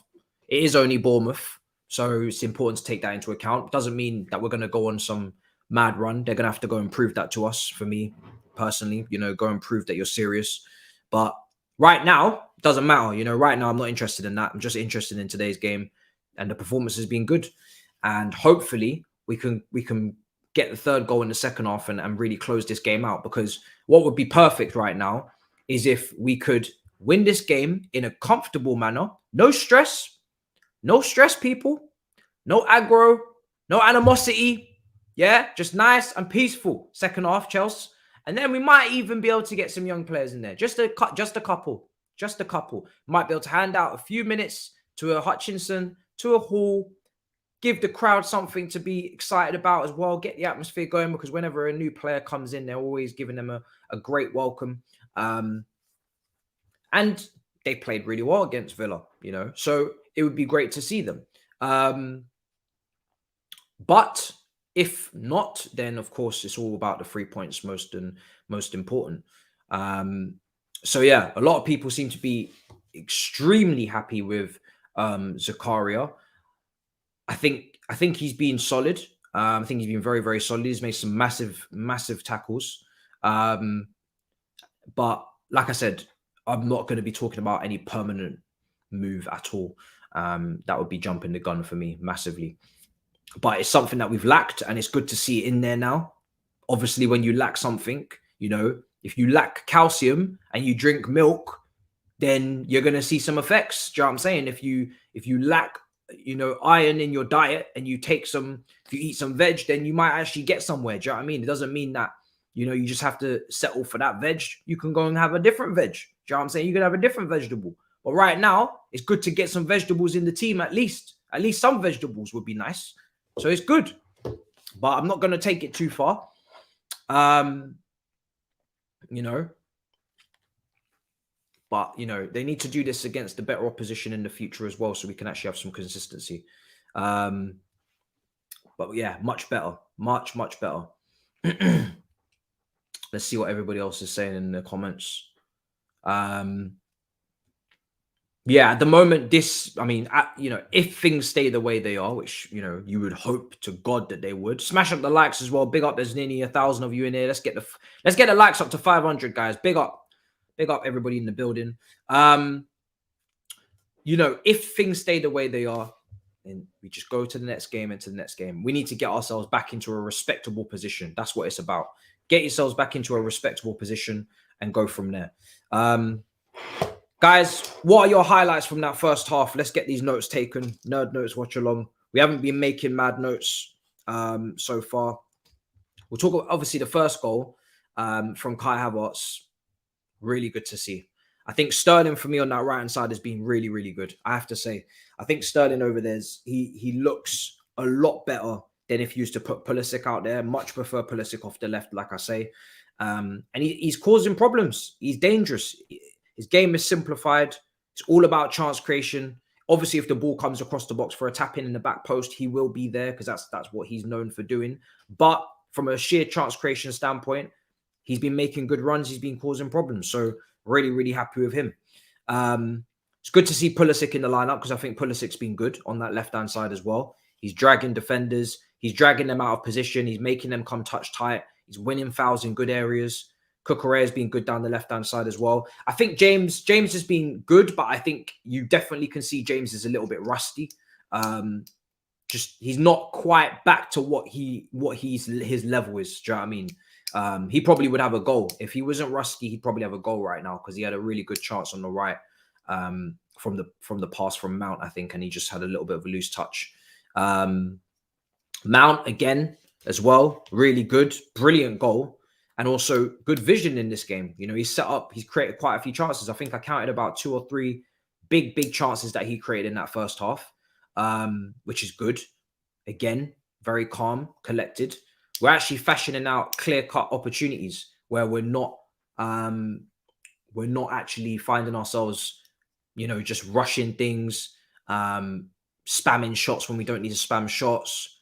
We're actually trying to pick our head up and find people that are in better positions than us, which is good because we don't usually do that. There's a lot of times where you see Chelsea going forward and they don't see what's around them. The awareness is quite dodge, and we don't have the amount of chances created that we should. So in that respect, it's a lot better. For Bournemouth, yeah, I mean Bournemouth don't offer much at the moment. Set pieces, like I said, is what I'm looking at. Kai Havertz, the vision to find Mount for that second goal. We're just looking back at it. He just holds it. He just holds the ball and he just says, you know what, I'm just going to wait until I see something that I like. You know what I mean? He just keeps it there in that box and he just holds it until he sees what he likes. And that's great. Zakaria, that was the moment where Zakaria looked like he was in, he was through. And then he kind of just got dispossessed and it went over to Kai. And next thing you know, we have ourselves a second goal. And obviously the first one was Sterling coming down the right. Again, is great delivery as well. So really good. Really good. I wouldn't make any changes yet though. I wouldn't make any changes. Yeah, obviously Silva had that injury in the beginning of the match. I think he's fine now. As the half went on, he seemed to get better and better. I see him switching play a lot more comfortably.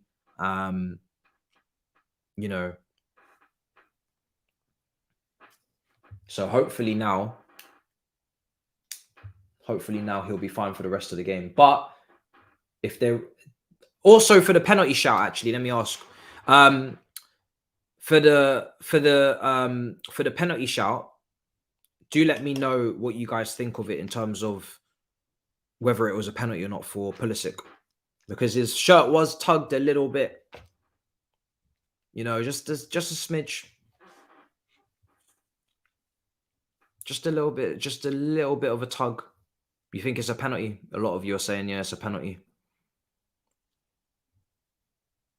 No pen for you. Should be a pen. Because I'm not listening to what the pundits are saying on this at the moment. You're saying it's soft. It's touch and go. I'm a little bit surprised they didn't check it just to see if they wanted a second glance. I'm a little bit surprised. It's one of those ones. It could have been given. It could have not been. Could have not been given.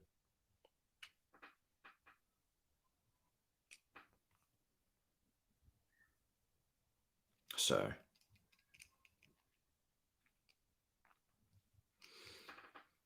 Also, I'm just seeing this now. This is 13 minutes ago in terms of news. People are saying that Chelsea came to Lisbon to negotiate the transfer of Enzo Fernandez with Benfica. I'm not sure how good the source is, but you know, this is something that's just been posted. CMTV found out that the London club had already presented Benfica with the conditions under which it wants to finalize the deal.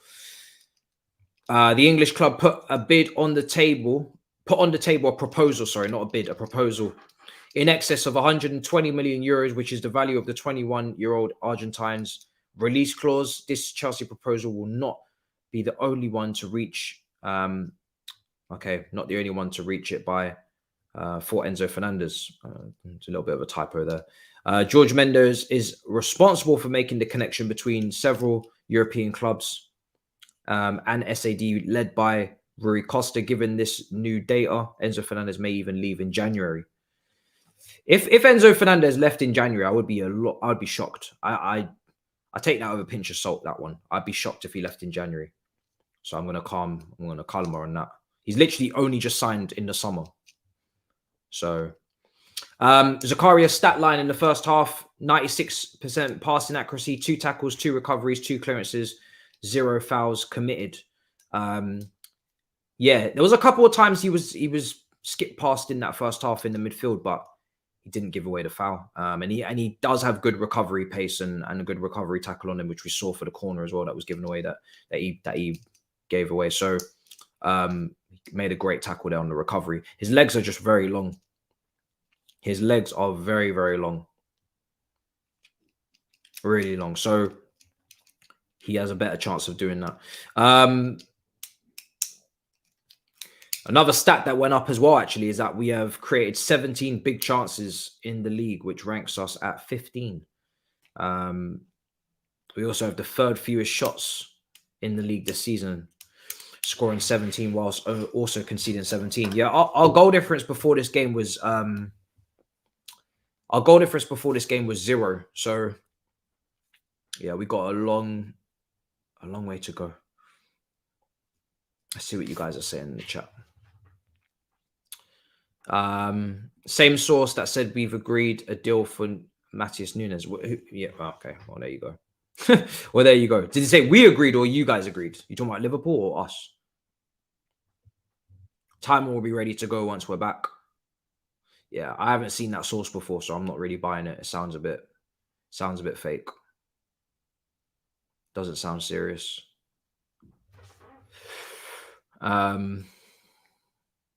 He lost balance because his footwork was poor in regards to the Pulisic penalty shout. Yeah, good football so far.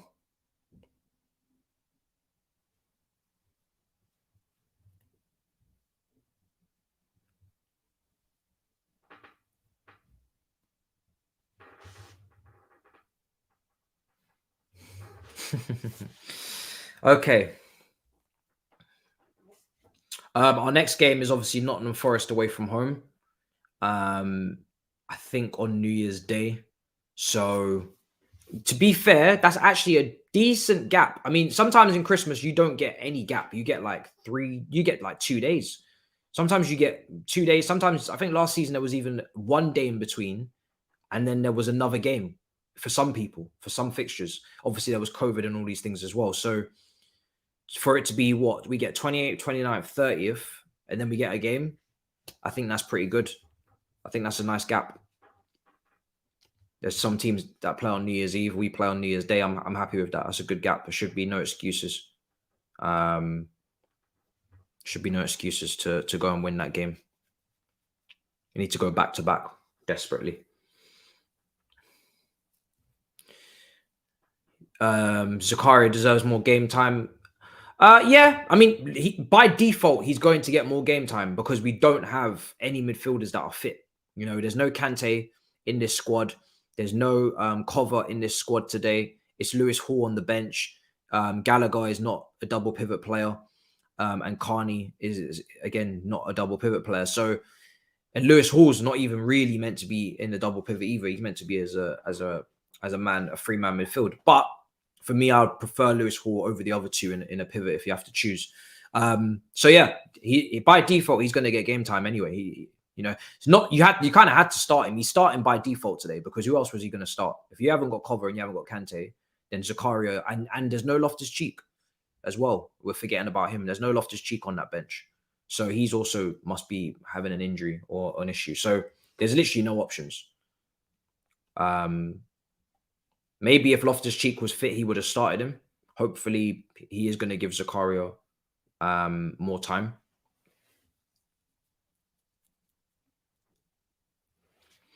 Let's see. Yeah, you had Loftus-Cheek with a calf injury, expected to be back in the beginning of January. Obviously, Broyo we know about. Chilwell expected to be back in the beginning of January. Fofana the same, January. Kante back end of February. And then Kovacic is Cover's on a break. Ziyech is on a break. So yeah, those are your guys missing.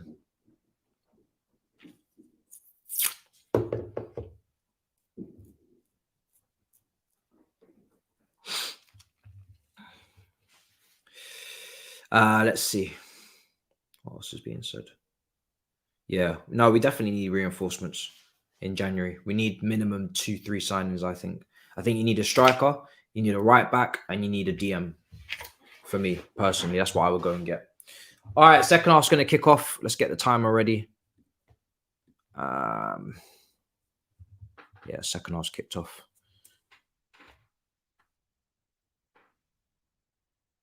What's happened? Already a foul? Yeah, already a foul in the first, 10 seconds. How's going on?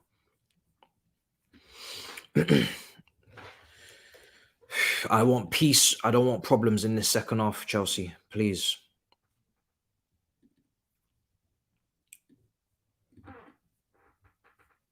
I want peace. I don't want problems.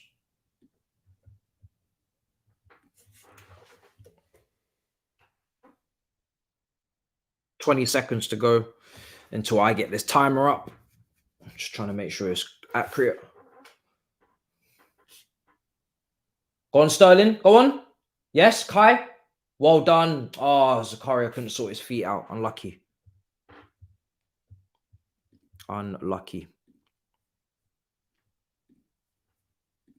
Cool. Yeah, the review will drop straight away. And then we move to tomorrow. Tomorrow, I will definitely do the Man City game and then FIFA as well. So we'll probably just do a double. Might even do triple upload, but definitely a double. 46 minutes gone.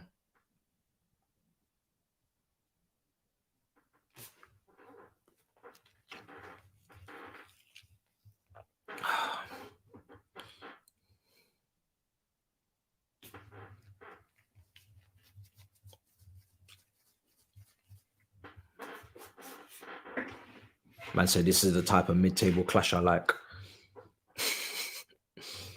Joker. Go on, Cucurella. Oh, careful.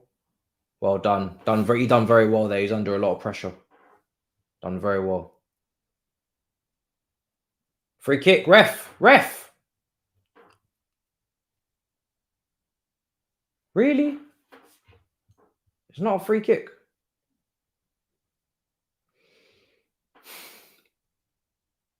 Need to show the same intensity we showed in the first half. Ideally, get the third goal as well.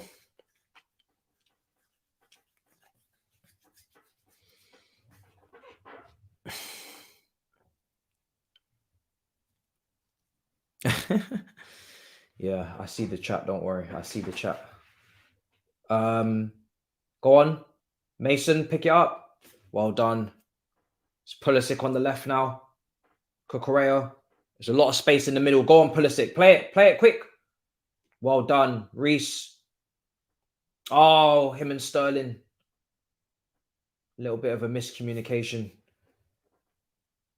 Well done. Yeah, that's better. Much better. It's good. Playing it around nicely.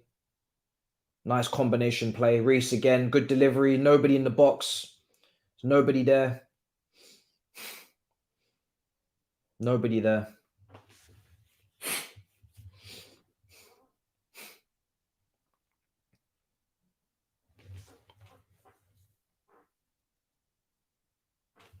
Man United. When do Man United kick off?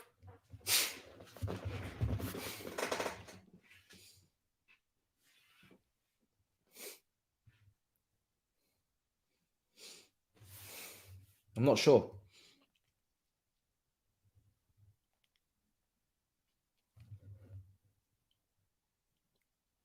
8 p.m. What, tomorrow?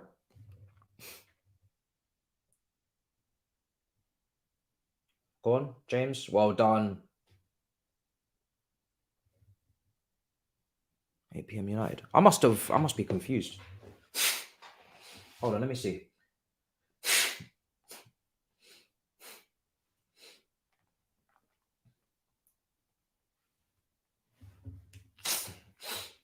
Oh, no, sorry, no, I'm not, no. Because that's later today. Sorry, I got confused, people. No, I'm not streaming the United game.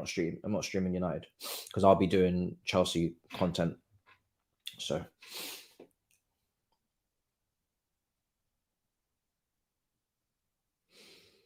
all right, 50 minutes. Yeah, I'll be doing Chelsea content. So yeah, I won't be doing that one.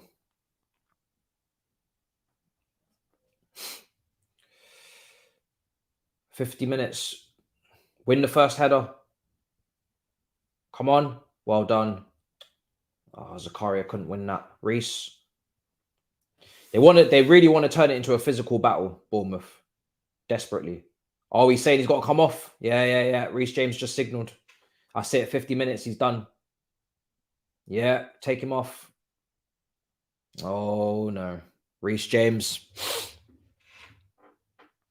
Reece James being subbed.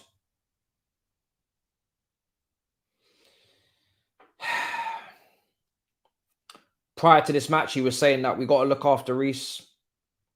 Got to look after him, protect him minutes-wise. Reece looks upset on the ground. So, again, doesn't sound like it's good. Sounds like as if he's going to be out injured again. Sounds like he's out injured again because he doesn't look very happy. He looks like he's crying.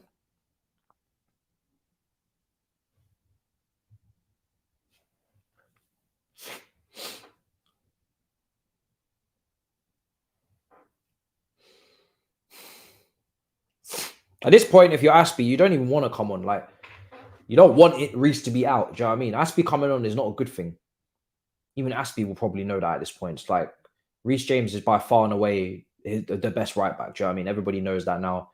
Aspie knows that. We know that. Everybody knows that. So whenever Aspie has to come on, it's not good. It's not good. Jesus Christ. We can't have anything nice, can we? We can't have anything nice.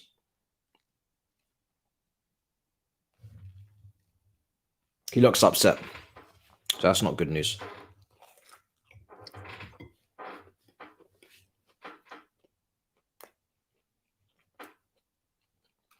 Straight down the tunnel.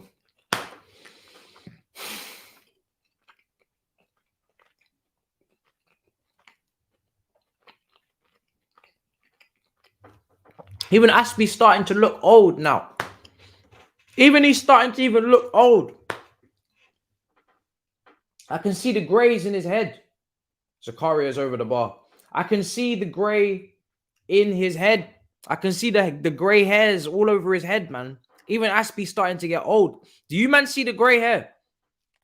Do you man see the grey hair? I see the grey hair. Brother, we can't have nice things. We genuinely can't have nice things.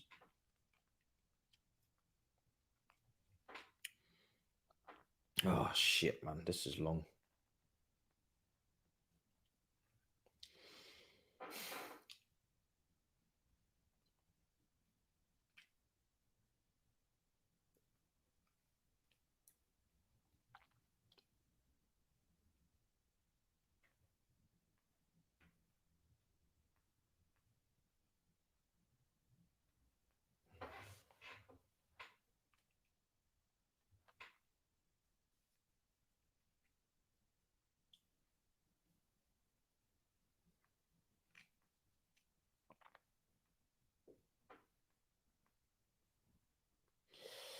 Oh, he's injury prone, isn't he?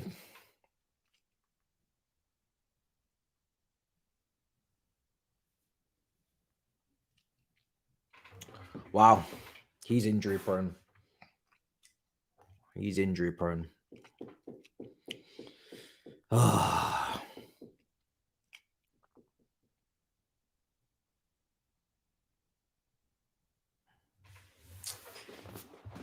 Shit. Anyway, Kai Havertz plays it out to Sterling on the right.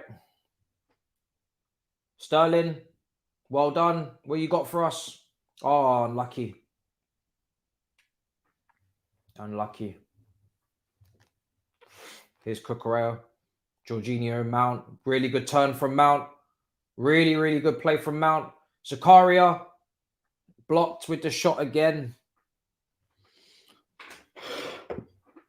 Should really be 3-0 up.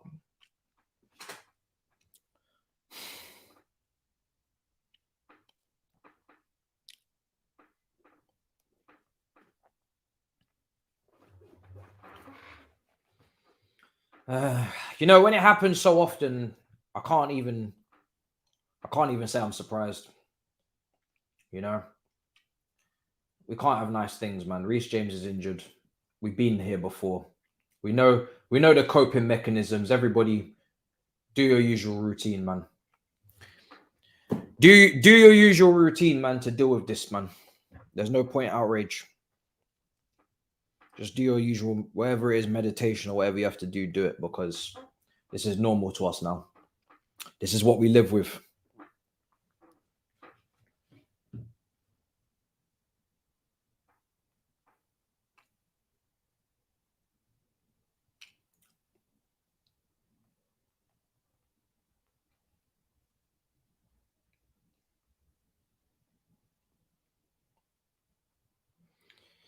Oh. Is this Iron Robin 2.0? We need a right back.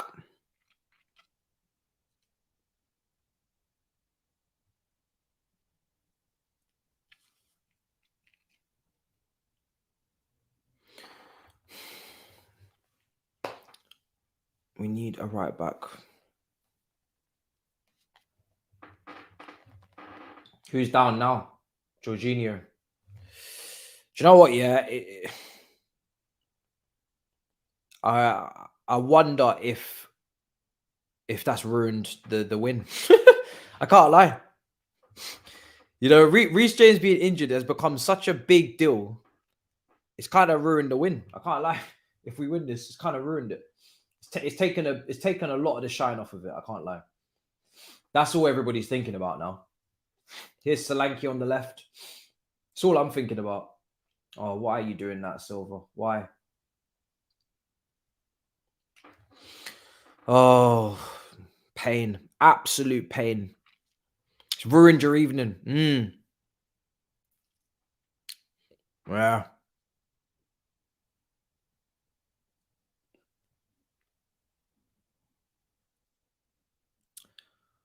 It's ruined the season. I don't know what to say anymore, man. I really don't.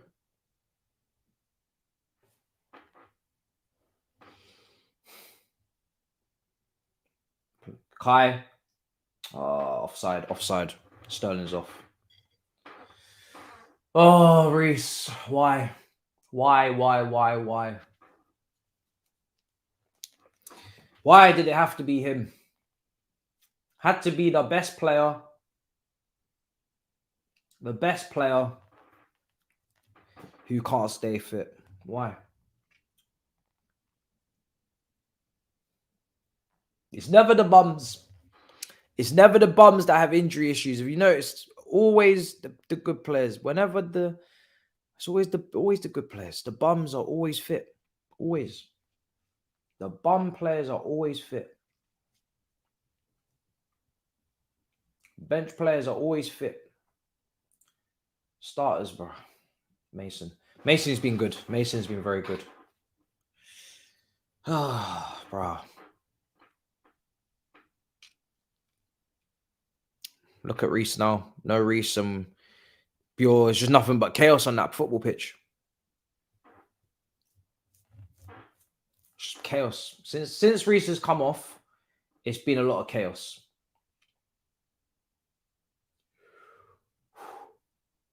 Zakaria. Listen, I know people can get dribble past, but I've seen Zakaria lose quite a few deals this game. I'm not gonna lie. I think people are doing a bit too much. I've seen him have a little bit of a struggle in there a few too many times, if I'm being honest. Kai. Oh, unlucky. Good opportunity for Kai. Really good chance for Kai. Cut inside. Scraped it.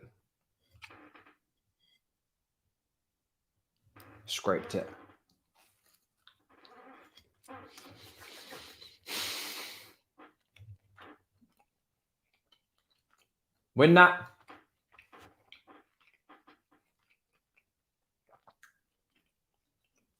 Come on, focus, man.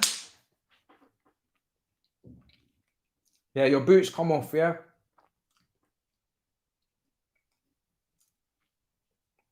Oh, he's ripped the boot. Oh, he's fully ripped it. Okay, fair enough. He's ripped his boot. He's actually fully ripped the boot.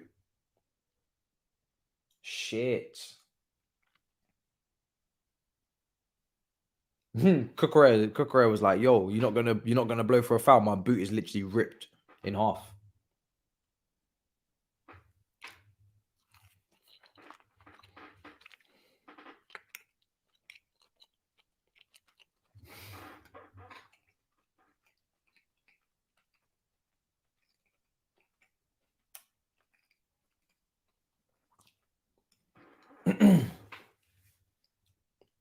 So Cucurella is getting another boot on. Someone's saying, why is Silver still on?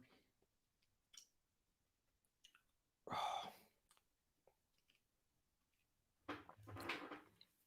actually quite surprised that Trevor Chalobah didn't actually start, because he was really good before the bench is on your screen, bro. Benches are there. Benches are always on the screen.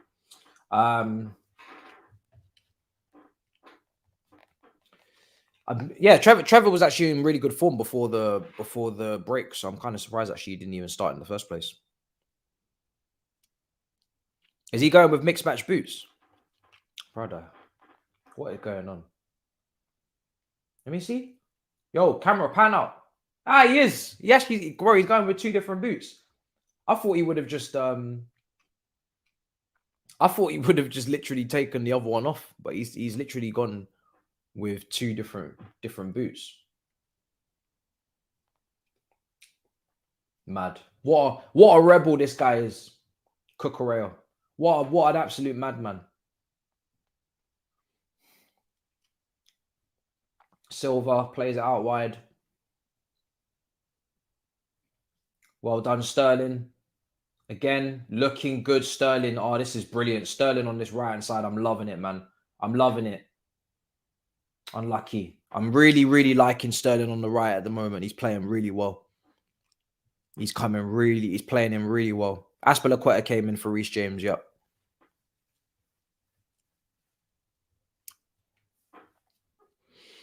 Playing really well. Yeah. So yes. So Reece came. Yeah, Reece came out, and it was Aspilicueta that came in. That's what happened there.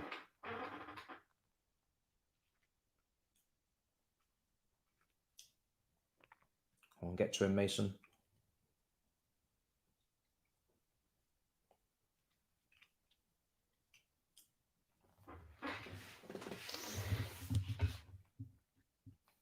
Sterling, well done on Zakaria.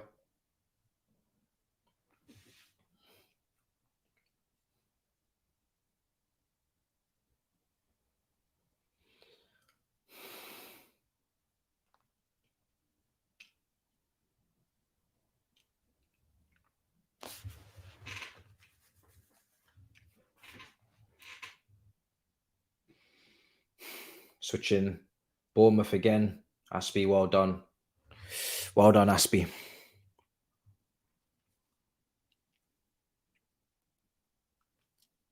Big up the chat.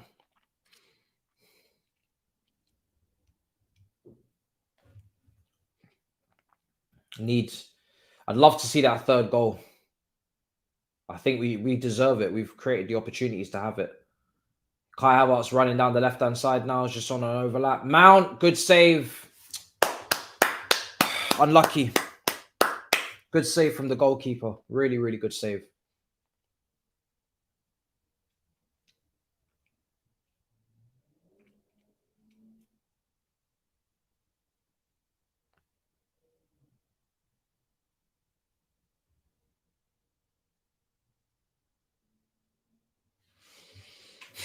Need to get that third goal. You deserve it, man. We're playing well. For the game in general, we've played very well. I think Sterling's been really good, man. I'm really impressed. I hope he keeps him at right wing, because obviously Ziyech is someone that he doesn't really use at all, which I don't really have a massive problem with. But if you're not going to use him, then Sterling's your next best, your best option on that right wing, unless you're going to use Amari Hutchinson, but I highly doubt. Might see him against City in the FA Cup. Oh, Zakaria giving the ball away. Such a poor pass.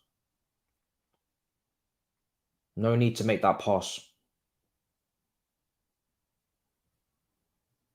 Ball, I've checked back in. Well done, Cucurella. Well done. Cucurella doing well.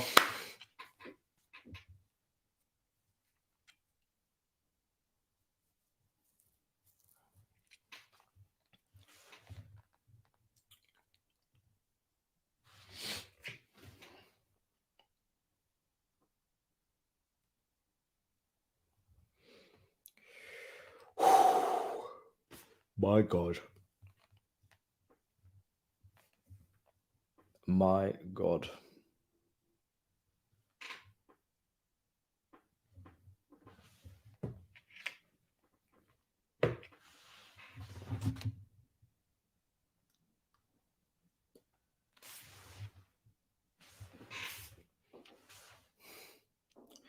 All we need to do is just deal with these balls into the box. If we can do that, then we'll have no problems, because that's all the only threat that they're really posing at the moment. It's just balls into the box.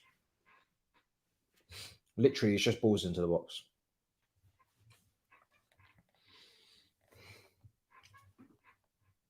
Like, Bournemouth are not really posing any other threat. They're just trying to work the ball into areas where they can cross, get numbers in, whether it be Billing, Solanke, etc.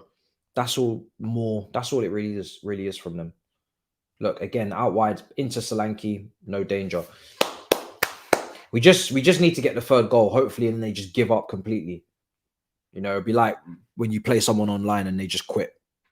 3-0, and then just hopefully it's done.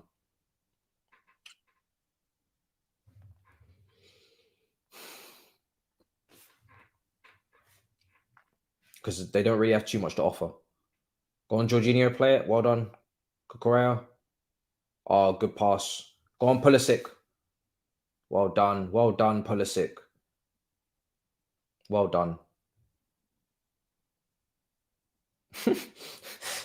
Man just pushed him over. Pulisic just sat down on the floor for a while. kind of kneeled on the ground for a while. This man just contemplating life, whether he wants to go into some next mode on him. Good. Silva's passing with both feet is so good, man. When you watch Silva's passing, he just makes it look so easy. Kepa, well done. Digged it out. Well done. Turned it over, but he was in a tough position.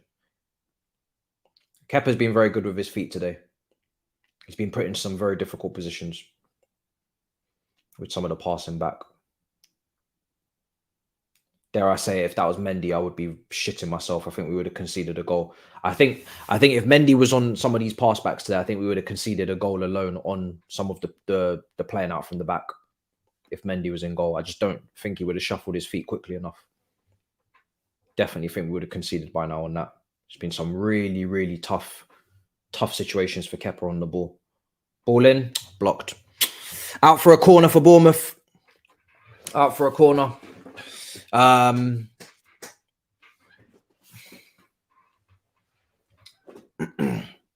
Not the most entertaining second half. Obviously, first half was a lot better. We've had a few little moments second half, but at the moment, it seems like we're just trying to see things out a little bit. Like I said, it would be great to get the third goal because then maybe we might be able to bring some young players on. But with Reece being injured, it's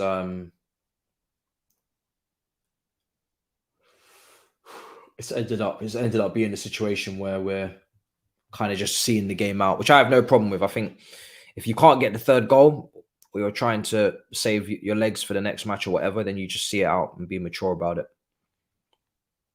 I'd rather you do that than overexert yourselves and make it a end-to-end game for no reason. Doesn't need to be that. See what's being said.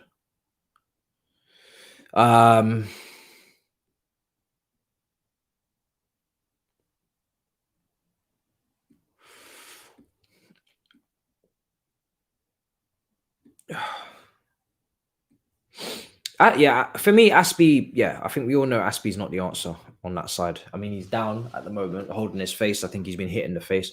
Aspie regressed a lot last season for me. And I think last season was the season where I was like, yeah, you know, you've had moments before where you've regressed and then you've kind of responded. Last season, though, I was like, yeah, you definitely need to go. And we need to bring someone else in that's literally capable of replacing Reece James and still giving us the same, you know, if we were to find a Dalot type player on that right back position to deputize a Reece James, that would be perfect. Because if you were to have a Diego Dalot to come in, then you know that, yes, if Reece James is injured, yes, you're dropping off in quality, but at least you still have a player that can come in and is going to at least give you attacking impetus and some quality going forward. And some pace as well. So you're not straggling. You're not a weak point in the team. So someone like that, we need to scout. That's the position, second choice right back, where I expect us to do some good scouting, and it doesn't have to be a big name, so to speak. Bournemouth just keeping some possession in our half. Like I said, at the moment, we're just seeing it out. I think we've kind of slowly pedaled back into a 4-3-3. Oh, I think he's taken it off of him there. So Koulibaly's heading it away. Get out to him. Shanked over the bar. Oh, okay. I don't think Dumfries personally would want to come in without being undisputed first choice, but who knows? I don't think he would like that situation, because if Reece James is fit, he starts. Period. But he's not fit a lot, so it's an interesting one.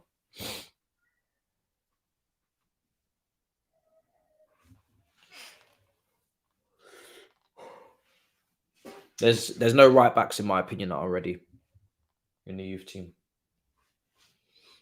We've got Rankine, who's played right wing back, I think. Go on, Aspie. Oh, Sterling. Well done, Sterling. He's on some serious good game today. Oh, unlucky. Sterling's been really good, man. Really, really good. Again, I keep saying it. I keep repeating myself, but everything he does is just with intention, serious intention to cause problems. He's not pissing around today. He's not being conservative. He's not being slow. He's not thinking about going backwards. Whenever he gets the ball, he's just going and going and going and going constantly.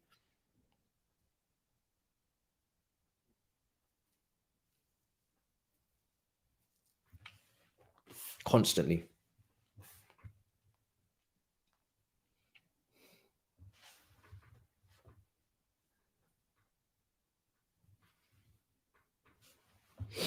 Ball in. Oh, shit. Just wide. Oh, we're so close to the third goal. It's a really good cross into the box, and Koulibaly's headed it just wide. Oh, man. What a chance. Should probably be getting that on target, to be honest. But he was trying to direct it. He's almost found the far corner. Damn. It's close, man. Very, very close, people. Go on. Let's get the third now. Pulisic. Oh, I shanked it. Oh, Jesus. We really, really, really should be 3-0 up, man. Man said the sweat in his head made it go wide. Second ball's been kicked onto the pitch.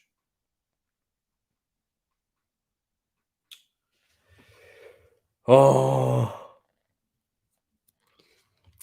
God damn.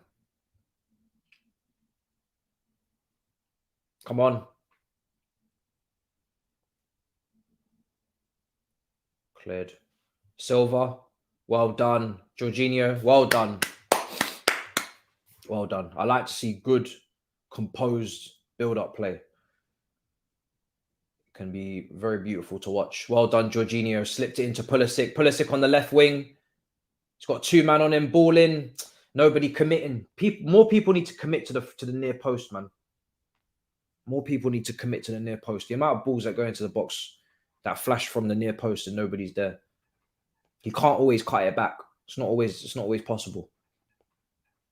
I mean, you got 2 defenders on you like that. Somebody should be making it easier for him being at the near post, as long as you're onside. Giroud used to be really good at that. Near post.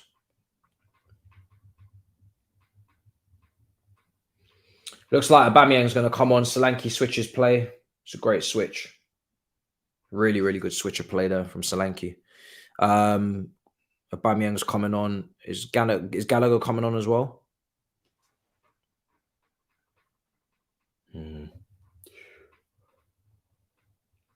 No, I wouldn't put Gallagher at right back.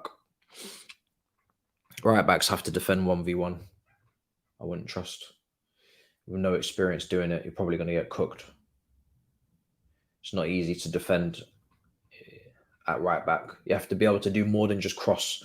You got to be able to defend 1v1 against some of the most tricky wingers out there. And if you can't do that, then you're going to get cooked. Absolutely cooked. And being quick and being able to work hard is not enough to play right back. You need to actually be able to read people's movements, because when they slow it down, it's all good if you're in a foot race, cool. But if they decide they're going to slow it down and speed it up and slow it down and twist and turn, and you don't know how to deal with that, then you're finished. Going to get cooked.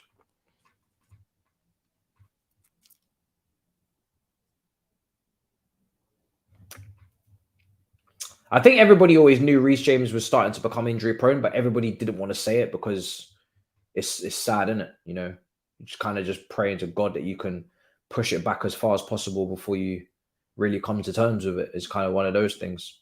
So I think in the back of people's mind, I think they know Reece is injury prone, but they don't want to say it because you want to give him as much time as possible to show you that he's not injury prone before you say it. But unfortunately, it looks like he is. Go on, Aspie. Just keeping the ball now. Listen, 15 minutes left. Keep ball is not a bad plan of action, to be honest. Let's smash up the likes. We're nearly at 500, guys. Big up everybody in the chat. Almost at 500 likes. Let's get it done. Let's get it done. It would be great. First watch along back for Chelsea. Nice win. It's been a good performance. I think I'm pretty satisfied with it. The only issue is obviously Reece James. That's put a massive damper on everybody's emotions on this match, because obviously 3 points is nice, but the long-term effect of not having Reece James in the team, you're going to lose a lot more points than you gain today. You know, probably going to lose 6, 7, 8, 9 points if this guy's not fit for a month or something, or not, or 2 months. I don't know what it is. Flicked. Nah, that's rubbish. Cool.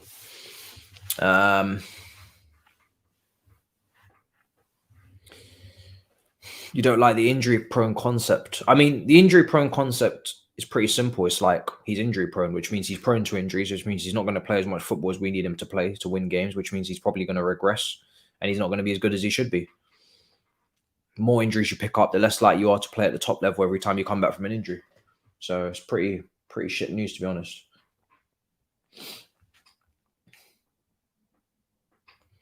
If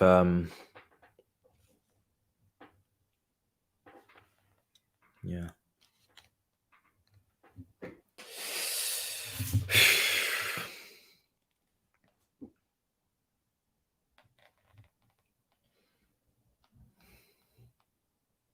Good save from Kepa. Very good save. One of the few times that Bournemouth have really carved out a proper opportunity from us.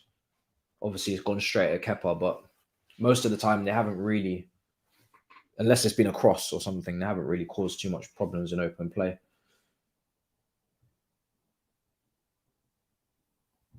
Good. Pulisic again, flicking it round the corner. Now to Mount. It's just been brilliant. It really has. Oh, sorry, that was Mount flicking it. Pulisic. Go on, Georgie. Sterling, well done. Let's go, Zakaria.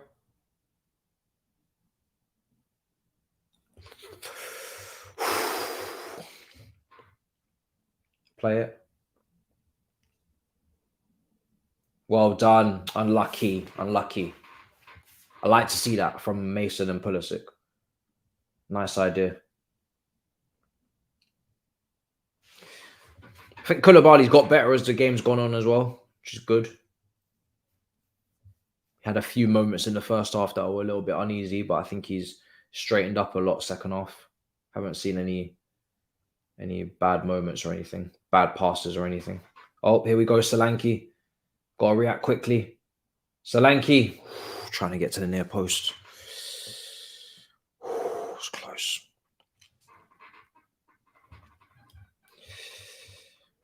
Bournemouth, if Bournemouth were to get a goal, it makes things interesting. So we have to be on guard a bit.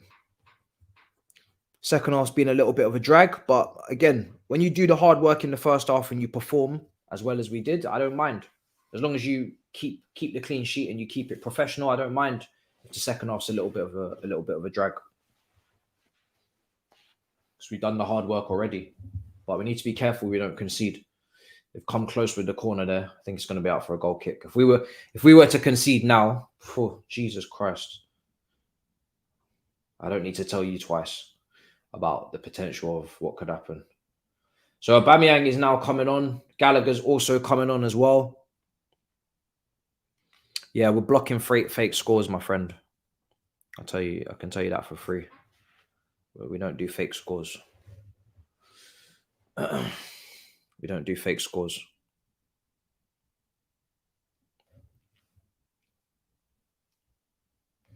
Pulisic's coming off. Zakaria's coming off.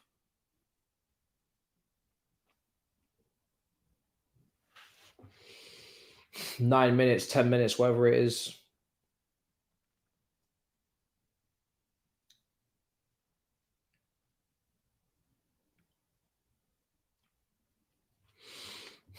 Let's see what Gallagher's got in this 9 minutes.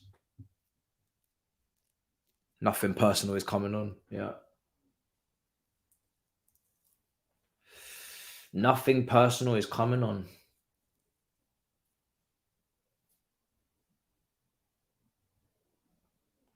Headed away. Jorginho. I'm going to release Well, I released a video at halftime in the Man United game, guys. Yeah. I'll put the review out at halftime in the Man United game. Makes more sense, does it? Let me know in the chat. It would be great if we could get the young players on for sure. I always felt that if we didn't get the third goal, he would be pretty hesitant to bring in the young players just purely because of the game's not done. You know, like I said, and you have to look at set pieces as well.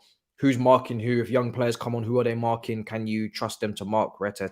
Because if they come on and we have a set piece against us and Carney's not strong enough in the air, Amari's not strong enough in the air, and we concede from a set piece and it's 2-1, suddenly people are going to start shitting themselves. So it was always going to have to be 3-0 minimum before he started taking a hit tactically for some expression, because that's what you're doing really. When you bring young players in, you tend to be taking a little bit of a hit tactically, because you don't know whether you can trust them to stay concentrated to do certain jobs that are the ugly side of the game, etc. No doubts on their talent and their on the ball ability and what they can do going forward, etc., to excite us. But in terms of what they got to do off the ball, that's the question. Gallagher, Sterling was open, man. Guys, what's going on with the vision? That's ridiculous. Gallagher. When Gallagher came on, Sterling immediately shouted at him and he said, "Listen, you got me. Look towards me on this right." And as soon as he's received it from Kai, I think Kai could have played it to Sterling first time, because look at the space. And Kai's passing has been really, really good today. Look, bro, you got to be just hitting that into Sterling first time. But he's got it to Gallagher. Gallagher checks in. Look at Sterling. Look at Sterling. He's in all that space. That's 3-0. If that's Man City, that's 3-0. If this is Man City today, it's 3-4-5, because they just picked the right pass. And to be fair, we have picked the right pass most of the time today. But that right there from Gallagher is ridiculous. You got two players in front of you and you've taken a shot. For what reason? Just pick your head up and find Sterling, man. And it would have been 3-0. And I would have been more impressed if he had actually passed it there. Lack of awareness again. And the game's not over as well. If they score, we look like idiots. Just pass the ball. Selfish, man. Fucking hell. Pick your head up. It's ridiculous. So, honestly, this stuff just pisses me off. You're a Chelsea player. You need to have better awareness than that. It's not like as if it was a crowd and, you knew what was around you. By the time Thabz is getting the ball, as you're bursting into the box, you should know that Sterling is on the right. Have a little look. Swivel your head, take a little look. Sterling's over there on the right. Okay, cool. So now when you get the ball, you know Sterling's over there. So if you get an opportunity where you think, okay, I've wriggled out of a situation, then just play it over there. He's not going to go anywhere. He's not going to vanish. He's still over there. You saw him over there. He's over there. Oh, fuck's sake, man. It pisses me off. Such simple things that, if you don't do right, you make the game so much more harder for yourselves. That's the gap between the top teams, the elite teams, and just the very good teams. Little moments like that. Obviously now, hopefully it shouldn't matter, but God forbid you do that in a game where we're 0-0. My Lord, I will kick off.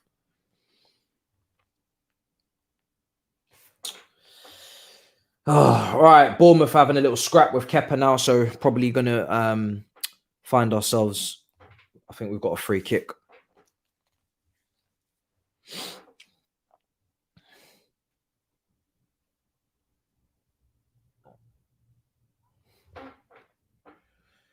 Second half actions, 25%, 46. Let me give it down.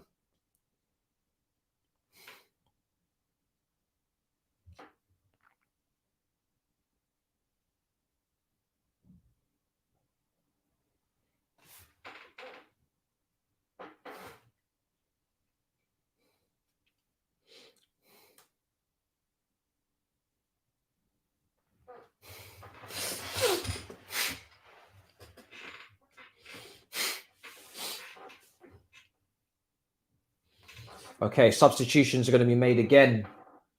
Trevor's coming on for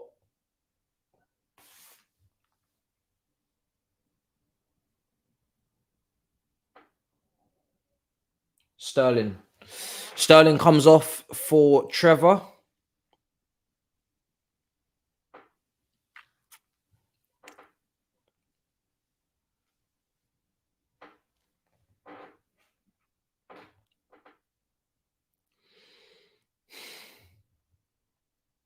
And yeah, Sterling gets man of the match. No surprise. I know he didn't get a goal or an assist, but he was ridiculous today. It's nice to see, actually, that you don't always have to get the headline in terms of the celebrations to be given man of the match. I think he's been brilliant. Cucurella clears it. A couple minutes left. We should be seeing this out.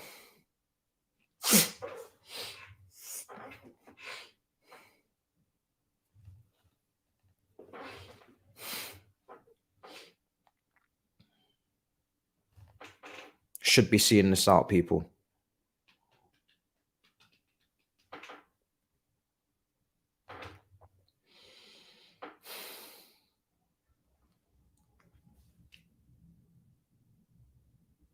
Switch it. Yeah, switching it. Get across, Cucurella. Well done.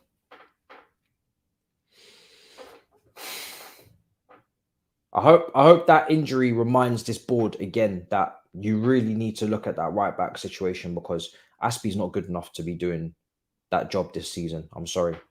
He's just not. So whoever comes in is actually going to have to be ready to start games.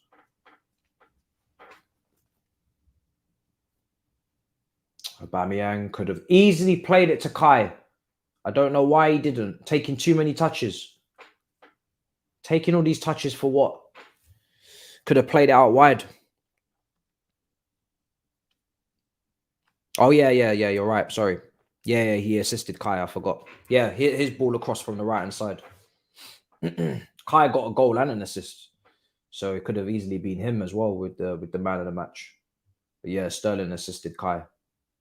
Even if you know Kai had missed that, I would still probably say Sterling is up there for man of the match. I just think he was just really, really good. Bro, I'm telling you, I told you about this Aubameyang guy on All You Can Eat Chelsea, bro. I was telling you.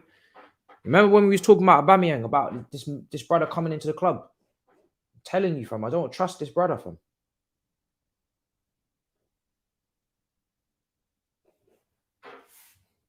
Really, more time he's here, more time I'm starting to dislike him. I can't lie. He needs to leave at the end of the season. Really needs to leave at the end of the season. One season max is all I'm going to be able to deal with him in the team. He needs to leave, man. It's nothing personal, Aubameyang, man. Just need to leave. I didn't even want him here in the first place, let alone any more than one season. I saw man them drafting up second season and he's still in the team. Must be mad. Must be mad.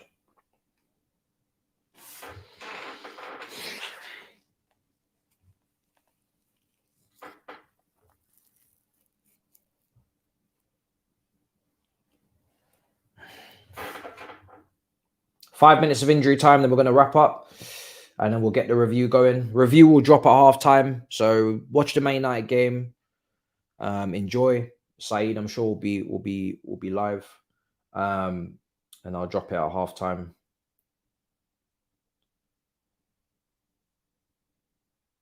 So I'm not going to get it up before that game kicks off, I don't think. If I can get it up before it kicks off, then I will. If I can drop it, say, 15 minutes before the game kicks off, then I'll do it. But I highly doubt it will be up that quick. So I probably won't, to be honest. Oh, he's going stadium. Oh, okay, I hear you. Yeah, no, I would have done it. I have no problem doing Man United watch-alongs. I'll do the games I can do. It's just that Chelsea, when they play before someone, I have to do Chelsea content afterwards, podcasts and stuff like that. So I can't do anything else in that time. So once Chelsea's played, that's my day done. Like I'm on other stuff after that. So unless we play like a 12:30 kickoff, then I'll come back in the night or something. But yeah, I need a gap. I need a big gap. Make sure you subscribe if you haven't subscribed. Smash up the likes if you haven't. It's been a strong watch along. Looks like it's going to be a strong win. Thank God. Really well done there. Won the ball. Oh, for God's sake, man, this ref. For what? Is that really a free kick?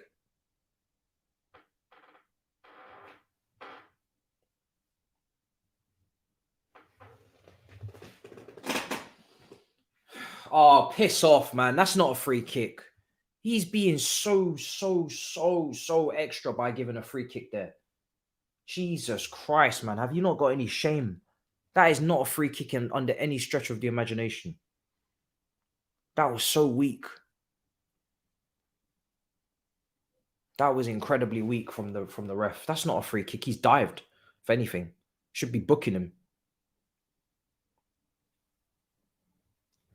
Fucking hell, bro.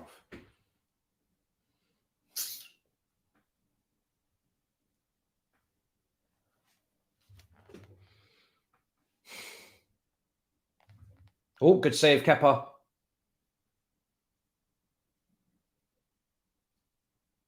Kepa's on a mission, fam. He wants his clean sheet.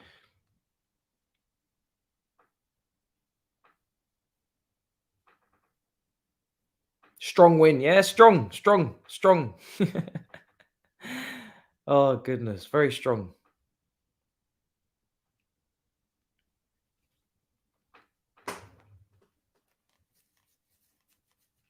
Ball in. Oh, my God, clear. I want a clean sheet for Kepa now. He deserves it. Ball's going to come in again. Oh, that was close. That was close. It would have been a goal for Solanke. And the clean sheet would have been gone. Just wide from Solanke. Wow. We got lucky there. We got very, very lucky there. Very lucky.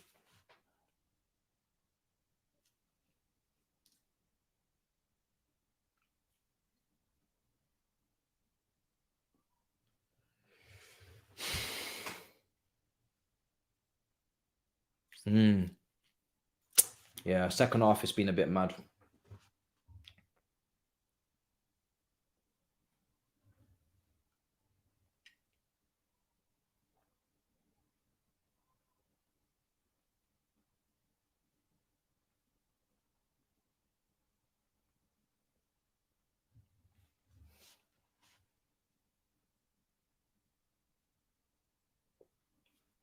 Wonderful.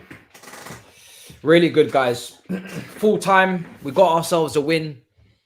We know what we got to take away from this in terms of, you know, the rest of the bad news with Reece James in terms of the January window. We still need the same reinforcements, but we got our win. We got our win. So, you know, that's a good thing, because we really, if we didn't win this, there would have been carnage on the streets. I'm telling you right now, we are in a position where we can't afford to not take maximum points, especially if any team drops points like a Tottenham, whether it be even a draw, whatever. You have to capitalize.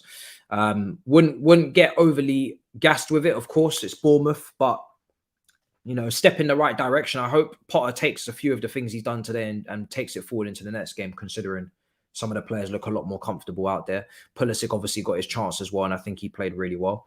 So that's good. Kai was brilliant. Mount was brilliant.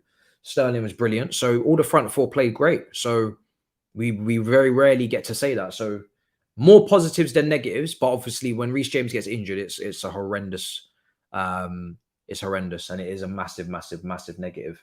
So yeah, but there's nothing we can do about that. You know, the guy is injury prone, and that's just unfortunately the hard cold facts of the matter. There's nothing we can do. Right, guys, I'm gonna go record my review, throw it up, and yeah, that's it. You know, that'll be it for today. Just the review after, and then that's it. And then tomorrow we'll see. Definitely a double upload, potentially triple, and then we'll go from there. So yeah, until next time, big up your damn selves. In a bit, people. Peace. Come on. Perfect.